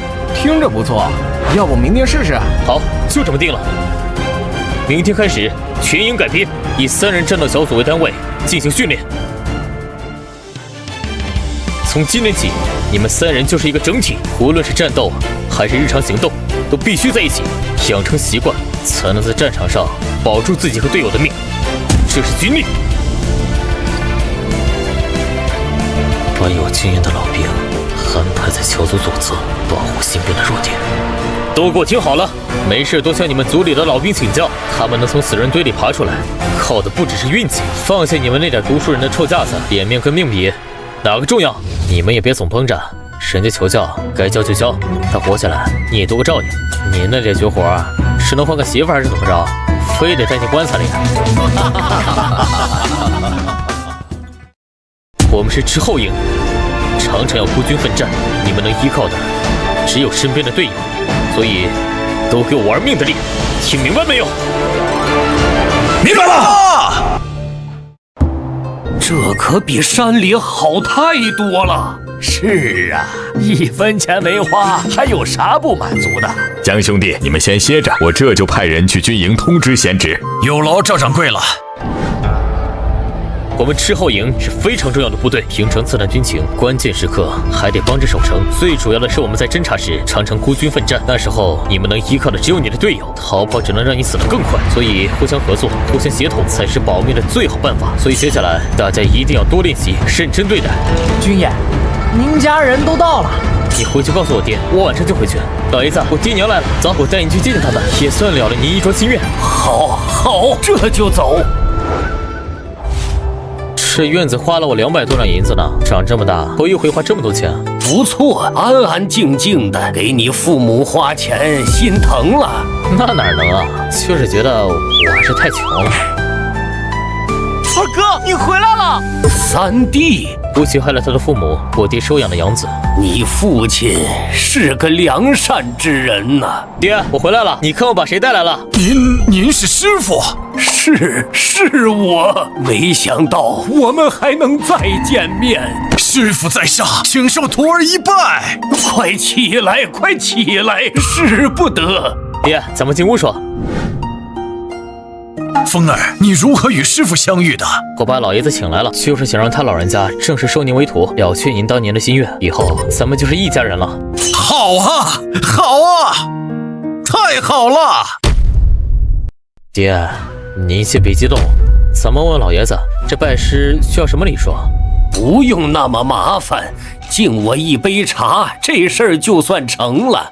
一切从简，越低调越好。不行，拜师是大事，怎能如此寒酸？爹，就听老爷子的，我这就去叫酒席，再把2叔3叔请来做个见证。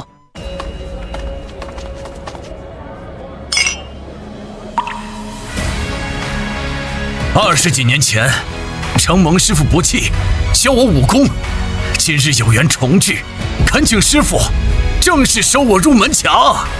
好，今日我便收你江武为我大弟子。今天3喜临门，乔迁之喜，重逢之喜，拜师之喜，大家共饮此杯。好，3喜临门，干！风儿，你看三叔能做点什么营生？总不能坐吃山空呀。三叔，这事不急，马上天冷了，虎旗又要来犯，我实在没时间，等开春了再说吧。这样吧，姜文不是跟我学过打铁吗？你们不如开个铁匠铺，等铺面找到了，我时常过来指点你们一番，维持生计应是无碍。对呀，我怎么没想到？这主意好，就开铁匠铺。明日你们去找铺面，请找我爹拿。我孤身一人也没什么好东西，这是我这些年攒下的俸禄，你拿去开铺子用吧。师傅，这使不得呀！长者赐，不可辞。爹，这是老爷子的一片心意，你就收下。您既然拜了师恩，以后孝敬老爷子的日子还长着呢。您若不收，老爷子怎么好意思住在咱家？是，师傅，那这银钱先放我这儿，您随时要用啊，随时来取。老爷子，今天高兴不？高兴，好久没有这么热闹了。有家便有念想。将军，让我营的弟兄们上去守一段，也让没见过血的新兵感受一下气氛。允，注意配合，别慌，用我教你们的阵法。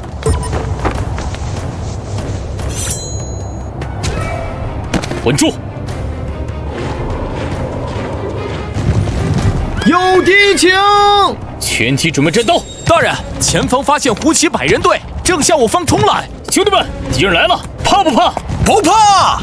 好，检验我们训练成果的时候到了，听我号令，进入百步，抛射，3箭之后，随我冲锋，给我干了他们！干了他们！来吧！杀！弟兄们，继续干！别让他们跑了！所有人下马，打扫战场，无论死活，统统补刀，注意装死的。乖乖，100人干的100胡骑，咱们只死了5个，伤了10几个。以前哪敢想啊！还不是大人指挥的好，先是抛射，再是大人一箭射了他们头。咱们的马灯和阵型也好用。这谁干的？怎么还扒人裤衩？大人，我们没干，他们本来就没穿。穷鬼，什么条件啊？还玩裸奔？收队，带上战利品，回城。这地面的战斗有大队人马，全体注意，丢掉战利品，准备战斗。老八，敌人数量不少，硬拼不行，一会儿还用抛射。听我指挥，咱们分头向2侧跑，围着圈打，不跟他们硬碰硬，把箭射光了再冲。告诉弟兄们，身子伏地，防对面的箭。明白了，大人。弟兄们，来活了，继续干他娘的！干！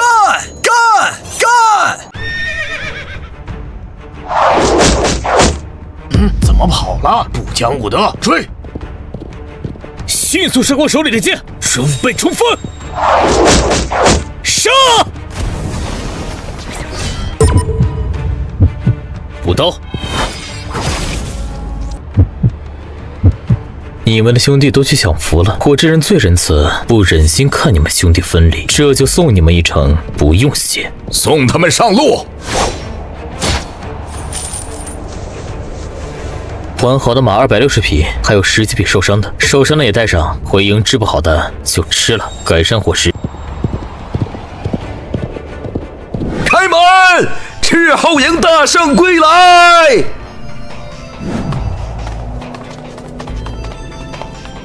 江峰，这是怎么回事？禀大人，我营100人出巡，遭遇2股胡骑，共300余人，已全部歼灭，缴获马匹260余匹，我营伤亡30。伤亡30，换敌300，这战绩是不是吹牛？可这么多马匹，做不得假。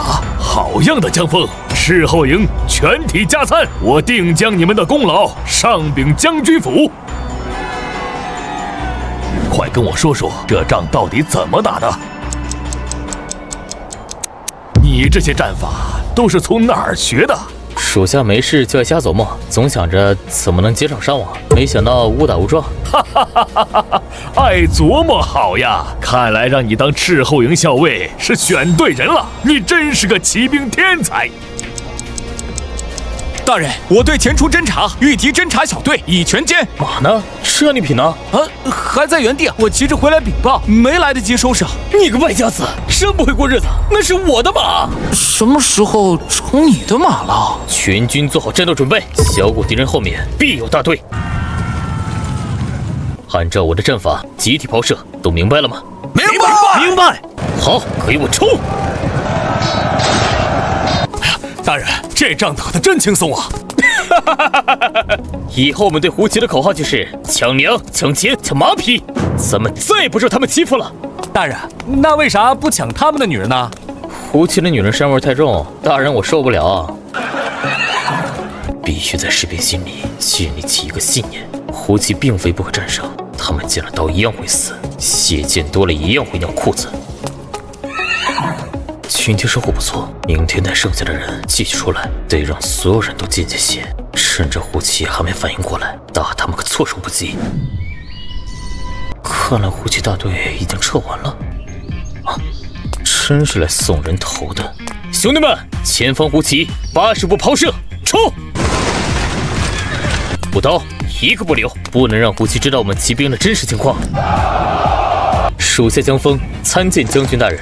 江峰，听说你打了大胜仗，缴获了许多马匹，带我去看看。将军，请。将军，这里现在共有900余匹战马，其中400匹是新缴获的，只是地方太小，只能先挤在这里。这样不行，马太多容易生病。周正，马上再建一个马厩，草料的物资将军府一应拨发，不能东西弄回来了，反而养不起，那不成笑话了。是，将军。江峰啊，你立此大功，想要什么赏赐？大喜来了，小官刚升校尉不现实，有钱多了少都不好。有了。将军大人，此役大胜，皆是斥候营全体将士用命换来的结果。江峰不敢贪天之功，说将军要赏，就赏我营将士吧。这小子还知道体恤下属，收拢人心，是个将才。斥候营校尉江峰有功不居，体恤下属，我心甚慰。即遵你意，赏所有参战士兵每人5两银子，师长10两，白长20两，记功一次。这就完了？我呢？我呢？说好的不要才是要的最多的呢？哪个王八蛋说的这话？我诅咒你上厕所没纸！江峰，赏银500两。我操！刚才上厕所那个人，现在可以来水了。谢大人。钱给你了，但我有一个条件，明年春天我再给你拨一批人，你用这些马把他们都给我练出来，能否完成？将军的意思是扩充我们斥候营？是。既然有如此战力，为何不能扩充？你有多少马，我就给你多少人。400匹马就是400个兵，加上府兵，斥候营就快2000人了，还是骑兵营，在这北苍城地位可就不一样了。请将军放心，必不辱使命。好，好。江峰原是我的亲兵，现在不止平级，地位还比我高，但谁让人家有本事呢？我在斥候营这么多年，也没干出这种成绩，羡慕不来啊！加紧接上马厩。年后还是要找个厨娘。二哥，年后我也跟你去当兵吧。我也去。这可不是开玩笑，当兵是要死人的。二叔同意吗？唉，原本我是不同意的，但他们总不能跟着我打一辈子铁，也该出去找个出路。他们就想当兵，我想着部队里有你照顾，应该能安全些。二叔，战场上刀剑无眼，谁也顾不了谁，当兵是要拿命去拼前程的。你们真想好了，去了可就不好回来了。二哥，我们想好了，决定去。去吧。这个乱世，留在家也是碌碌无为。如果真死在战场，那就是他们的命。这大过年的，弄得哭哭啼啼的，但丑话必须说在前头。好吧，既然二婶和二叔都同意，那年后你们就跟我去。但我有几个条件：第一，入了兵营不许提和我的关系，我们就是上下级；第二，我不会给你们任何照顾，你们就是普通一兵，跟老兵们一起摸爬滚打。你们是不是觉得江峰的话有些不近人情？其实他都是为你们好。军队是讲实力的地方，你们一去就提关系，会被人孤立。以后立了功，别人也只会说你们是靠关系，不能服众。其次，让他把你们当普通士兵练，就是为了让你们苦练杀敌本领。战场上，敌人可不会因为你是校尉的弟弟就不杀你。我们是农家子弟，没背景，只能靠拼命。到了军营要谦虚好学，那些能从战场活下来的老兵都有自己的绝招。当然，在我的营里，只要你们真立了功，我保证功劳不会被顶替。你们要学会善于思考，善于总结，善于学习。如果有一天我想把队伍交给你们，而你们没那个实力，那只会害人害己。二哥，我们明白了。怎么还没喝够？想找您老请教点事。您走南闯北，能给我讲讲外面的事件吗？好啊，那你想从哪儿讲起？就从咱们大吴国讲起吧。我们这叫真武大陆，大吴国地处北方，周围有东边的大魏、西边的大齐和南边的大延，四国中间是中州，宗门林立。最出名的有青云剑派、逍遥楼、缥缈仙宗和丹宗。与我们大吴国交好的便是丹宗。那其他宗派呢？青云剑派与大魏交好，逍遥楼与大齐不错，缥缈仙宗出身大延，四国四宗互相牵制，所以明面上相安无事，这叫远交近攻。这四大派真有那么厉害？国家还怕他们？当然厉害，九品境高手每个派都有，高端战力极强。国家虽大，但惹了他们，他们专搞你的上层人物，就问你怕不怕？确实，官越大越怕死。而我们大吴国内又有四大家族把持朝政，分别是贺家、周家、白家、凌家。你的将军白无双就是白家的佼佼者，跟你结仇的贺章是贺家的旁系子弟。当今皇上年事已高，对朝堂掌控力不足，权力大都落入四大家族之手。那胡齐年年犯边，咱们为什么不一举灭了他们？灭？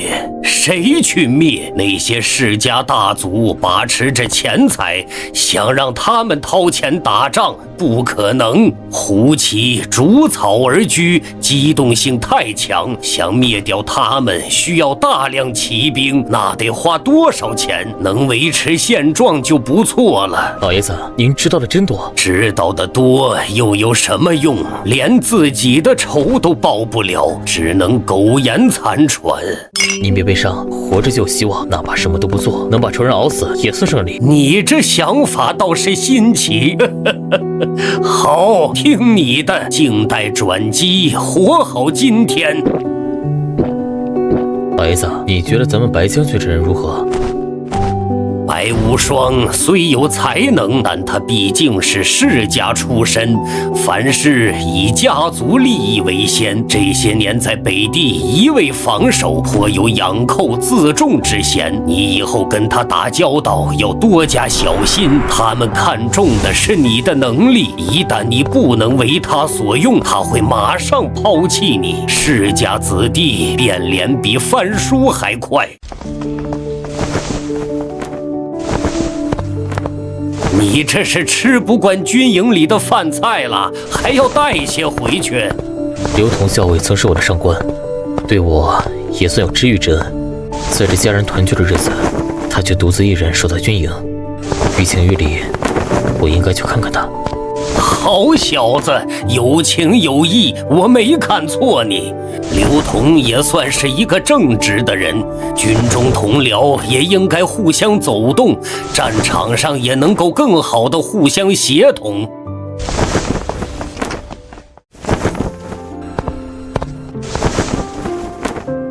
晋国大人，你我现在身份相同，何须行礼？职位虽同，但大人曾对我有知遇之恩，江枫岂能忘记？今日返营，特备了些酒菜，想与大人小酌一杯。好，快坐。江枫，你我相识日久，你虽武功高强，但性格太刚，容易得罪人。以后与同僚相处，这性子得改改。当然，打仗的时候可不能怂。这是叫我高调做事，低调做人啊！谢大人提点。你我现在同为校尉，私下里你我可以兄弟相称。好，刘大哥，小弟敬你一杯。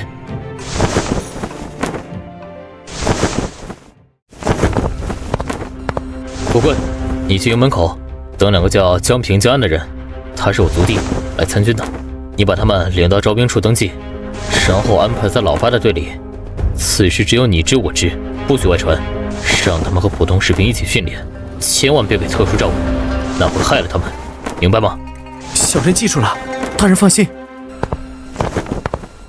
袁世爱、宋世汉，既然他们想走这条路，品巅峰，在军中磨砺一番，突破3品，将来也能成为我的左膀右臂。江平、江安，你们2人去李老八对州。练士多流汗，战士才能少流血。冷霜，这个新兵作战勇猛，已经提拔成了师长，读过书，武艺不错，就是来历神秘，一问家事就避而不谈。江峰，这一队人马也编入你斥候营，你不用特殊照顾，该怎么练就怎么练。这是派人来偷师学艺了，无所谓，打胜仗的因素很多，光学个皮毛没用。将军，人来了，那白长的人选要怎么定？我手下有2个合适的人选，剩下的你在自己的营里提拔2个。还差自己人吗？意料之中。是。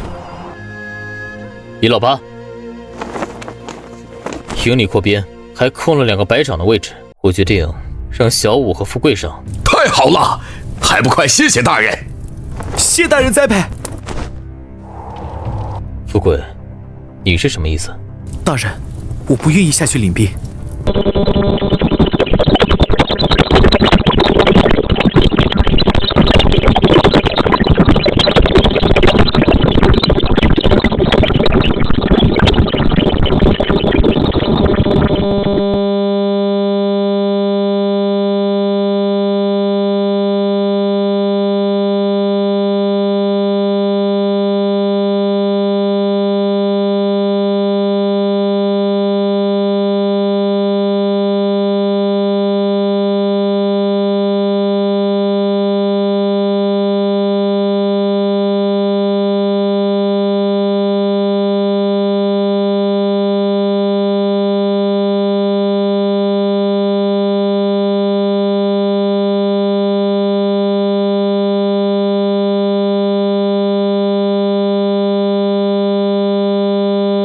有何差遣？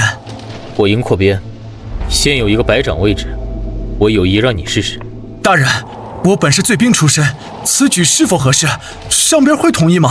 冷霜，你是不是觉得你很聪明？这事成与不成，是你该管的吗？我做事用得着考虑你的想法，能不能干？不能干就滚蛋。对不起，大人，是属下逾越了，属下愿意干。冷霜，你以前或许有通天背景，或许满腹经纶，但现在你只是我营的1个小兵，是兵，就要有兵的本分。这里是北地边关，你那些小聪明没用。我说过，我的兵我护着，只要你没错，谁想动你都得通过我。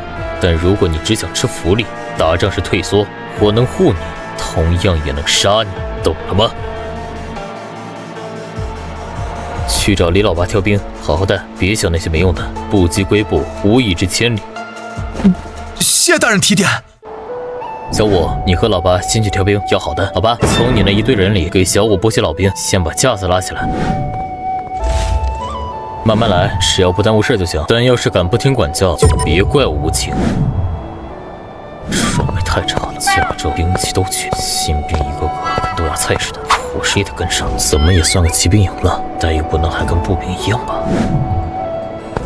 你这要的也太多了，将军府不可能都答应。大人，给不给是将军的事，但咱们该要得要。巧妇难为无米之炊嘛，总不能让马儿跑，还不给马儿草吃吧？能要一点是一点。你说的也对，那就报上去，给多少算多少吧。要其上，得其中，张嘴才分利，不张嘴只能硬挺着。会哭的孩子有奶吃啊，这道理到哪都一样。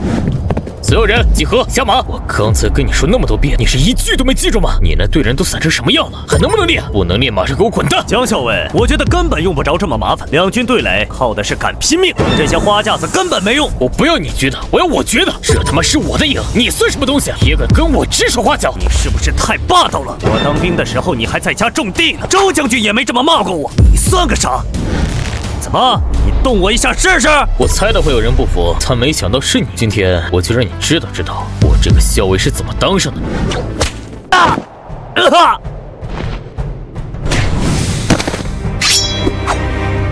别以为你是周将军的人，我就不敢动你。我要疯起来，连我自己都害怕。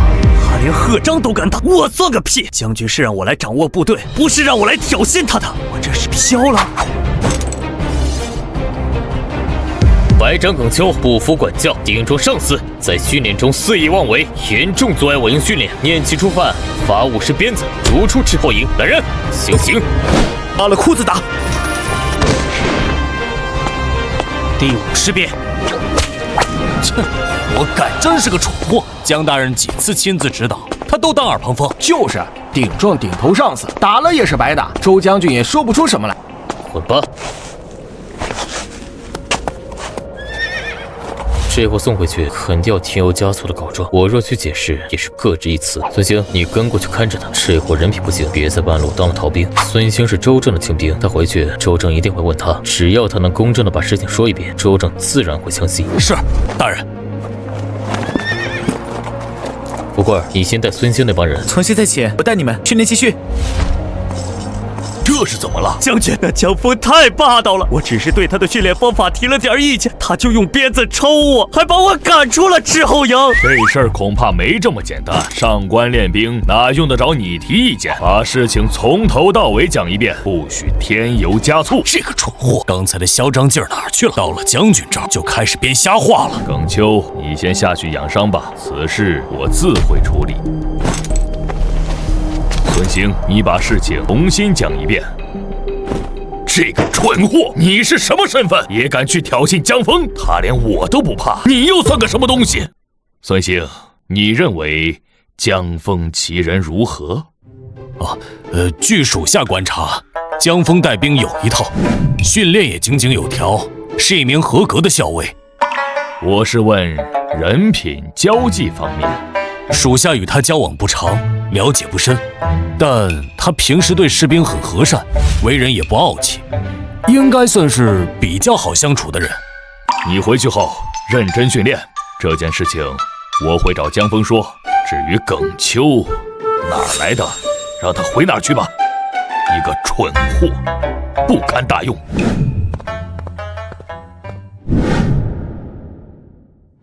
江峰，昨天的事我已经知道了，这件事你处理得很好，以后再有这样的人，按律处理，不用姑息。另外，我又为你寻了一个有领兵经验的白长，他叫许嵩，也是一名征战多年的老白长。今天我把他派到你营里，希望你们能够精诚合作。参见校尉大人。谢大人，又为我营寻得一良才。好生训练，我走了。许嵩，你去管理耿秋原来的队伍，训练上了这么稳，也该考虑我自己的事了。炼体已经到了6品巅峰，只要稍一修炼，气血就沸腾不止，有立刻突破7品的趋势。可炼气修为卡在巅峰已经1年多了，迟迟无法筑基。或许可以借助这次炼体突破的庞大力量，一举除开炼气的瓶颈。必须找个绝对安全的地方，同时进行2大境界的突破。主人，你想突破了？你终于想了。是啊，有合适的建议吗？当初我们发现的那个密谷，灵气充裕，又有灵泉辅助，是最佳的突破之地。好，就回密谷。李老八，老八，你组织他们正常训练，我有事要外出一趟。如果训练完我还没回来，你就带部队正常回去。明天继续在此地等我。属下明白。大人，用不用我们帮忙？也不是打仗，用你们帮什么忙？富贵，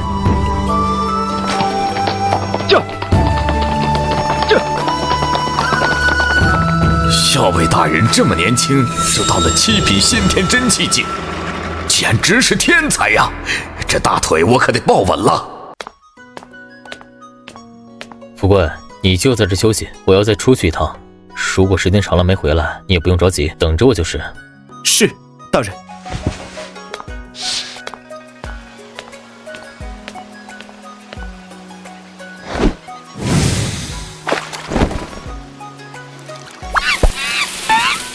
石头，原来你一直躲在这儿啊！我还以为你跑丢了呢。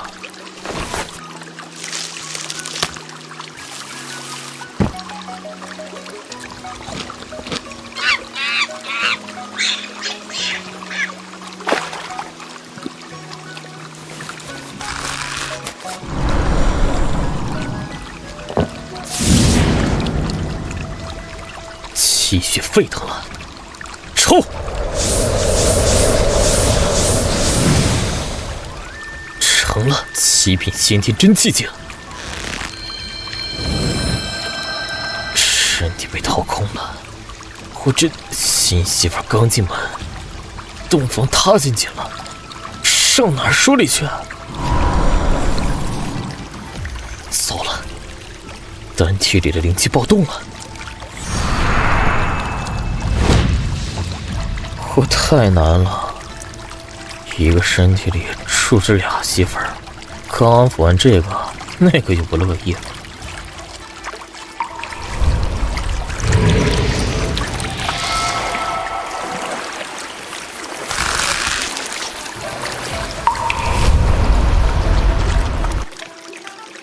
这是神识，不但能感知外界，还能内视身体，灵气液化。这就是筑基境吗？小青，小青，你在吗？主人，我在，我在。哎呀妈，小青，你终于醒了！我都晋级筑基期了，你是不是得教点什么？那主人，你想要学习什么？御剑飞行，各种法术。想要修习这些，必须先将神识强大起来。我就把我知道的神识修炼之法告诉你。快点吧，我都等不及了。心静如水，神凝如山，呼吸绵绵，一手丹田，阴阳交泰，神识自显。啥意思啊？你再给我解释一遍呗。此段口诀旨在引导你进入静谧而专注的状态，重要的是保持静观，让一切自然发生，你的神识便会在静与专注中得到滋养和提升。小青，小青，还有什么要教我的吗？刚才不是还挺话痨的吗？怎么累着了？醒一回多不容易啊，就教这么点东西啊！看来想让小青早日苏醒，还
留着吧。不用留，我还有，吃了就知道我为什么说是好东西了。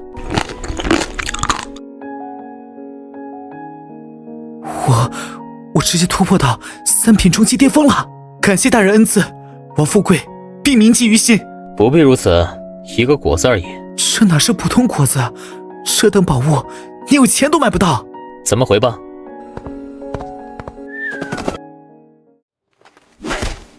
大人，您回来了。营里没什么事吧？有没有什么人问到我？没有其他事，一切安好。好，继续训练吧。大人和之前又有些不同了，那神情更加从容，更加飘逸了。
几天不见你，听说你练功呢，怎么样？有把握进阶7品吗？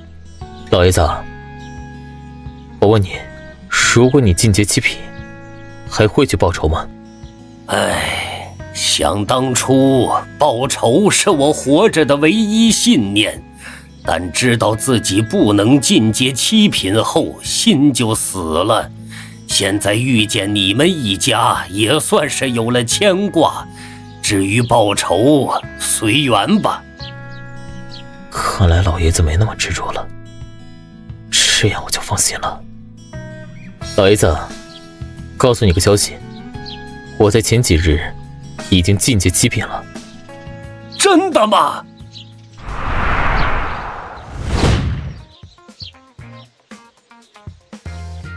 不错不错，真的是7品。你小子是个天才呀！22岁的7品，在大宗门里也是很少见的。如果我要告诉你，我现在是8品境了，你又该作何感想？老爷子，我想试着治治你身上的伤。孩子，你有这份心，爷爷很高兴。但我的伤年深日久，你刚入7品，真气量不一定够，还是等以后境界高些再说吧。老爷子，你就让我试试吧。好吧，那就让你试试，但如果支撑不住，一定不要勉强。看住门口，不得让任何人进入，我不叫你们也不要进来。遵命。老爷子，咱们进屋吧，躺在炕上治疗更好一些。老爷子的脏腑多处钙化，细胞坏死，幸好我修炼的是木系功法，灵气中又带有生命精气，对治疗有奇效。这小子的真气量怎么这么庞大，总也用不完似的。这绝不是一个初入7品的人能做到的。小子，说实话，你的真气量怎么这么大？我以前不是跟您说过吗？我得到过一次奇遇，练着练着就这样了，天赋异禀吧。罢了，问那么多干嘛？他功夫越高，我越高兴才对。好小子，爷爷谢谢你了，我的伤已经完全好了，我想现在就试试能不能突破到7品。老爷子别急，你伤刚好，需要调养几天。再说你现在心情激动，不适合立刻修炼，都等了这么多年了，还差这几天吗？唉，我这些年都活到狗身上了，竟然被一个晚辈教育了。那好吧，就听你的。您先把这个果子吃了，对您的修炼有帮助。前几天我又进山，想找当初奇遇的地方，结果寻到一片桃林，我吃了觉得非常好，就给您带回来几个。这孩子一定是特地为我进的山，表面看着油滑，心思却至诚至孝。我郑寻晚年能遇到这样一家人，真是幸运呐！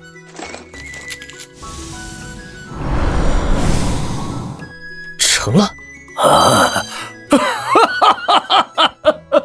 我终于也成就7品了！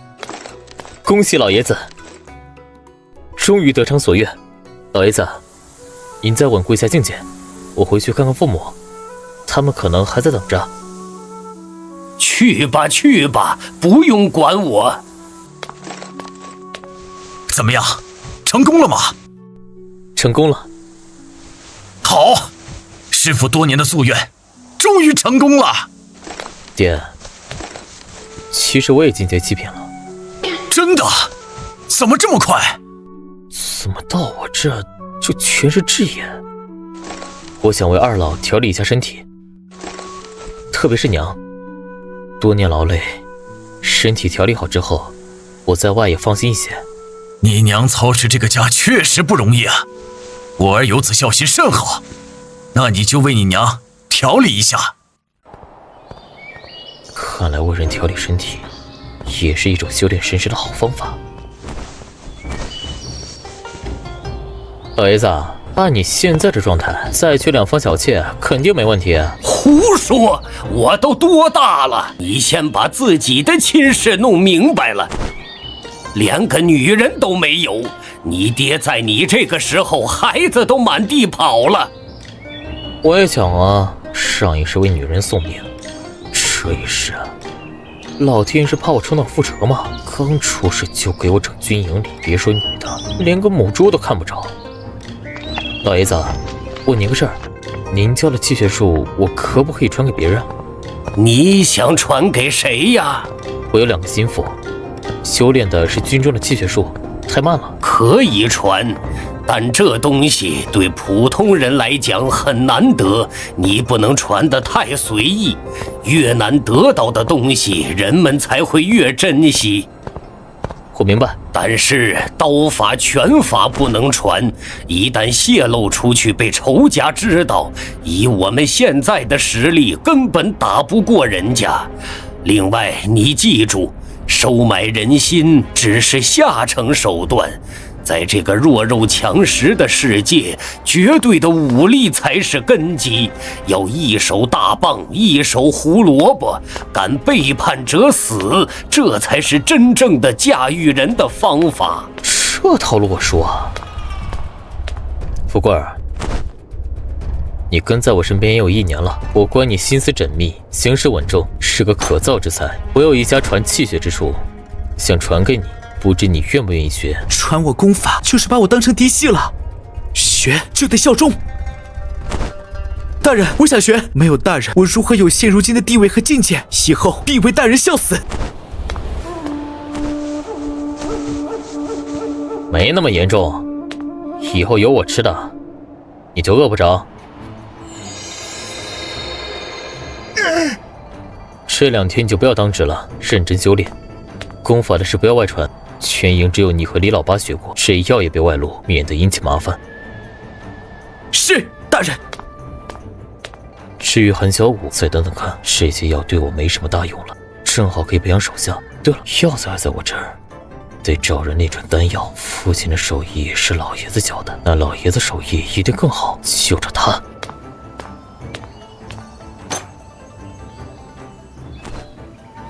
你这是要远行？不是，我是给您老送礼来了。你可别，你的礼可不好收。老爷子，我是那样的人吗？得了，直接说什么事。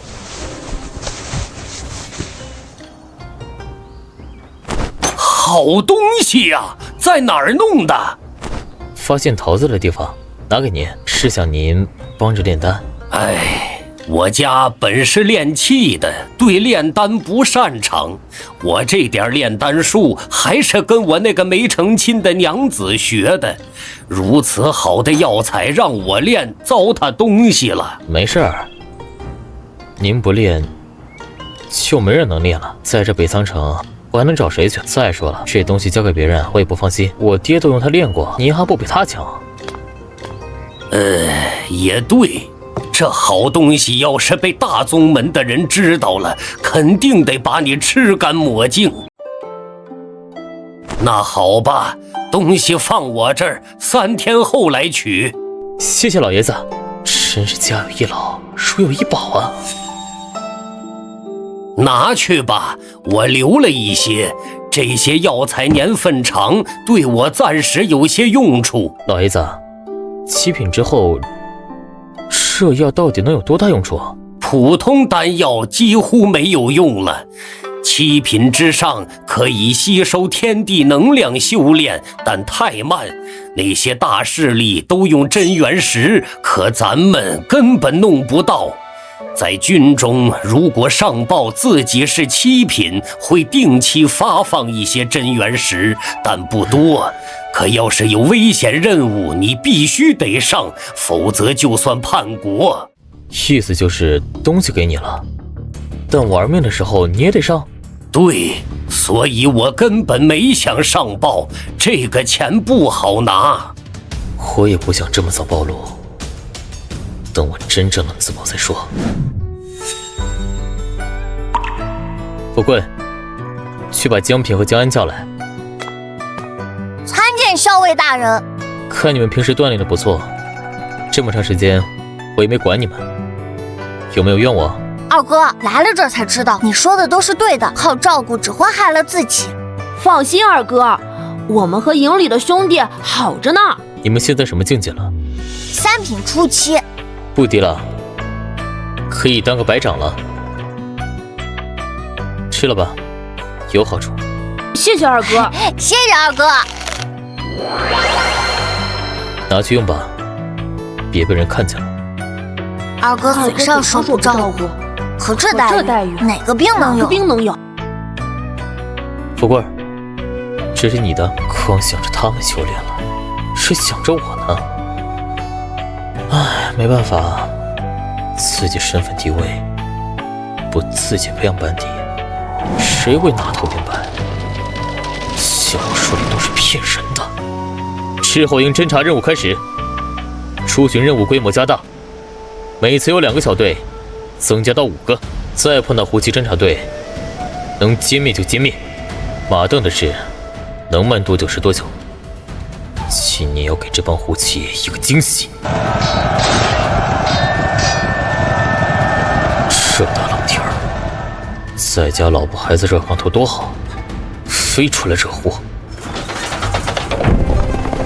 算准了我们不敢出城，真让人看着来气。去将江峰叫过去。江峰，兵练得怎么样了？看外边那些胡骑，可敢一战？啥？外面骑兵得有5000，你让我这1000人去打？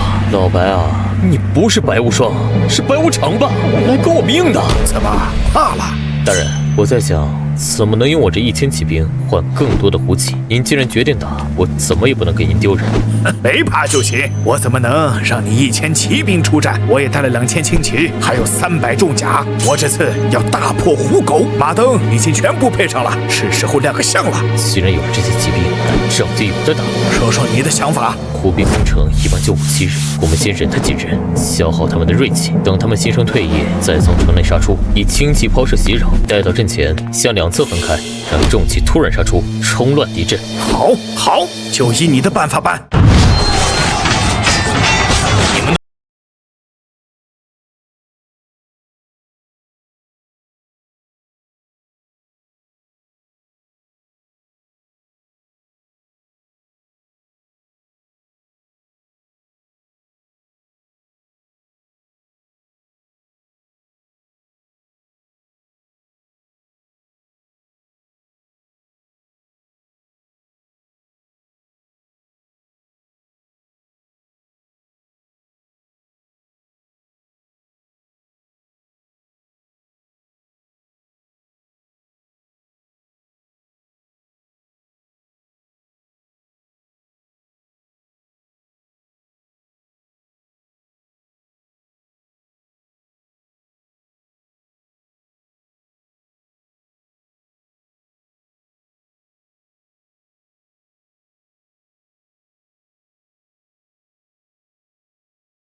一定能和你斗将。将军，他们头脑简单，我用语言一击一定能行。只要我杀了他们几个，咱们的士气就回来了。你现在什么境界？6品巅峰。我竟看不透他。罢了，6品巅峰，保命应该没问题。你出去后人救下来便回城，我派人接应你。届时看局势发展，如果利于我方，就按之前说的干。好，注意安全，见势不可为，保命为主。大人，我与你同去。行了，听我的，再啰嗦，城下的人都死光了。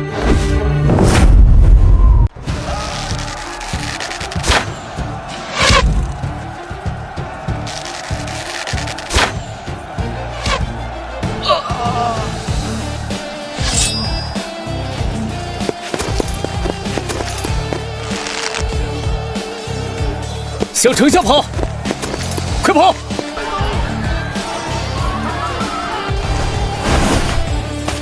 某乃北地江峰，尔等可敢一战？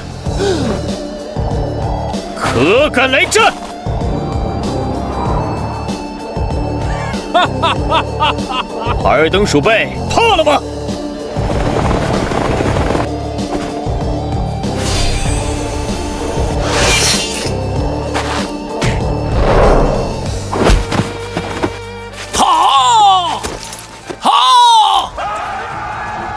来战！马上将官，人间马氏不能有屁。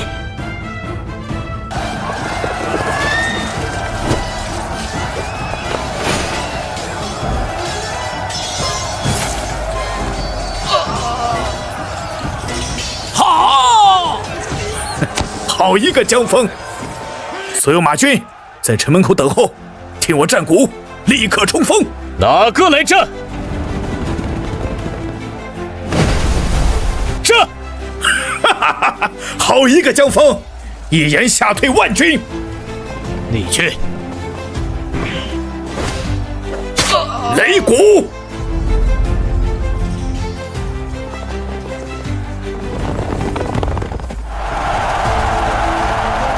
随我杀！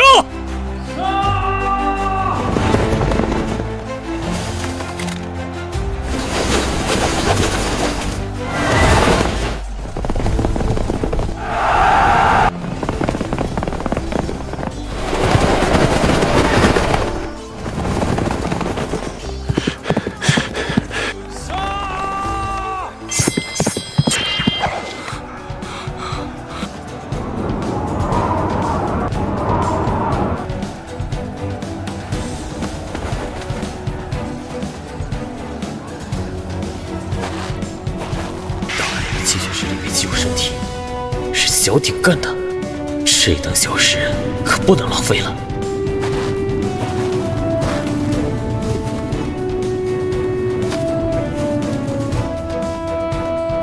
感觉自己像个吸血鬼，不过吸虎狗的血，我一点负担都没有。将我们阵亡的将士接近收敛，胡骑尸体全部焚烧，挖坑掩埋，让他们给我们坟地吧。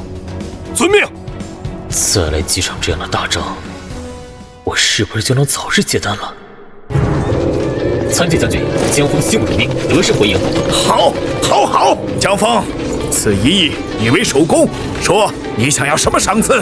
大人，此役真正建功的是重骑，我不敢独揽，在座的各位同僚皆奋勇杀敌，功劳也有他们一份。居功不自傲，胆大心细，勇猛无敌，好小子！好一个江峰！其他人的功劳我自然晓得，但你的首功是肯定的。我发现我带的骑兵队形松散，而你的人虽少，却能横扫敌军。看来你练兵有一套。此次缴获许多马匹，我们有条件组成一个5000人的骑兵队伍，所以我决定调你去巨野城当我的骑兵主将。你可愿意？升官了，5000骑兵主将，发了！江峰，想什么呢？还不醒？你赶紧走吧，贺章已经被你弄得待不下去了，我可不想步他的后尘。谢大人栽培，属下愿意。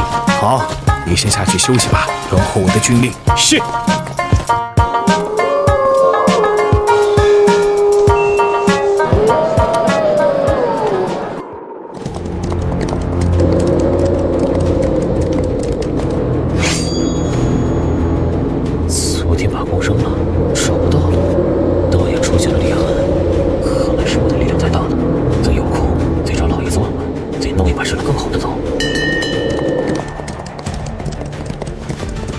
大人，吴起残部应该就在这一带。按踪迹看，约莫还有100余人。100余人也不能放过，传令下去，乘善行展开搜索，遇敌不必恋战，先以箭雨压制，再合围歼灭。遵命。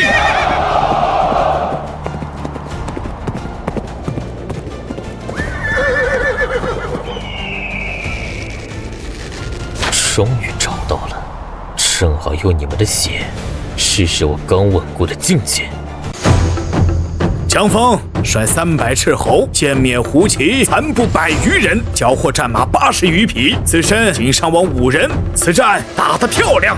你练兵有道，作战勇猛，更懂体恤下属。本将先前任命你为骑兵主将，今日再加封你为青山城城主，统管青山城防务与周边粮草调度。谢将军提拔，属下必将尽心竭力，不负大人厚望。论功行赏，不能直赏主将。李老八作战悍勇，护主有功，提拔为骑兵营副校尉，赏银200两，参战士兵每人赏银10两，师长赏银30两，白长赏银50两。战死将士是家属赐抚恤金50两，朝廷记功，荫庇子女。是将军恩典，属下誓死追随江大人，报效朝廷。江峰，恭喜你，青城山是北疆要地，将军对你寄予厚望啊！多亏将军信任，周大人提携，还有弟兄们用命拼上，才有今日之功。弟兄们，朝廷的封赏已经下来了，这是大家用血汗换来的荣耀。从今往后，我们就是最精锐的骑兵，青山城就是我们的新家。日后谁敢犯我北疆，我们就挥刀斩至，让四方蛮夷知道我北地二郎的厉害。跟着江大人，有仗打，有赏拿，有前途。兄弟们，干就完了！愿大人征战四方，誓死保卫边疆。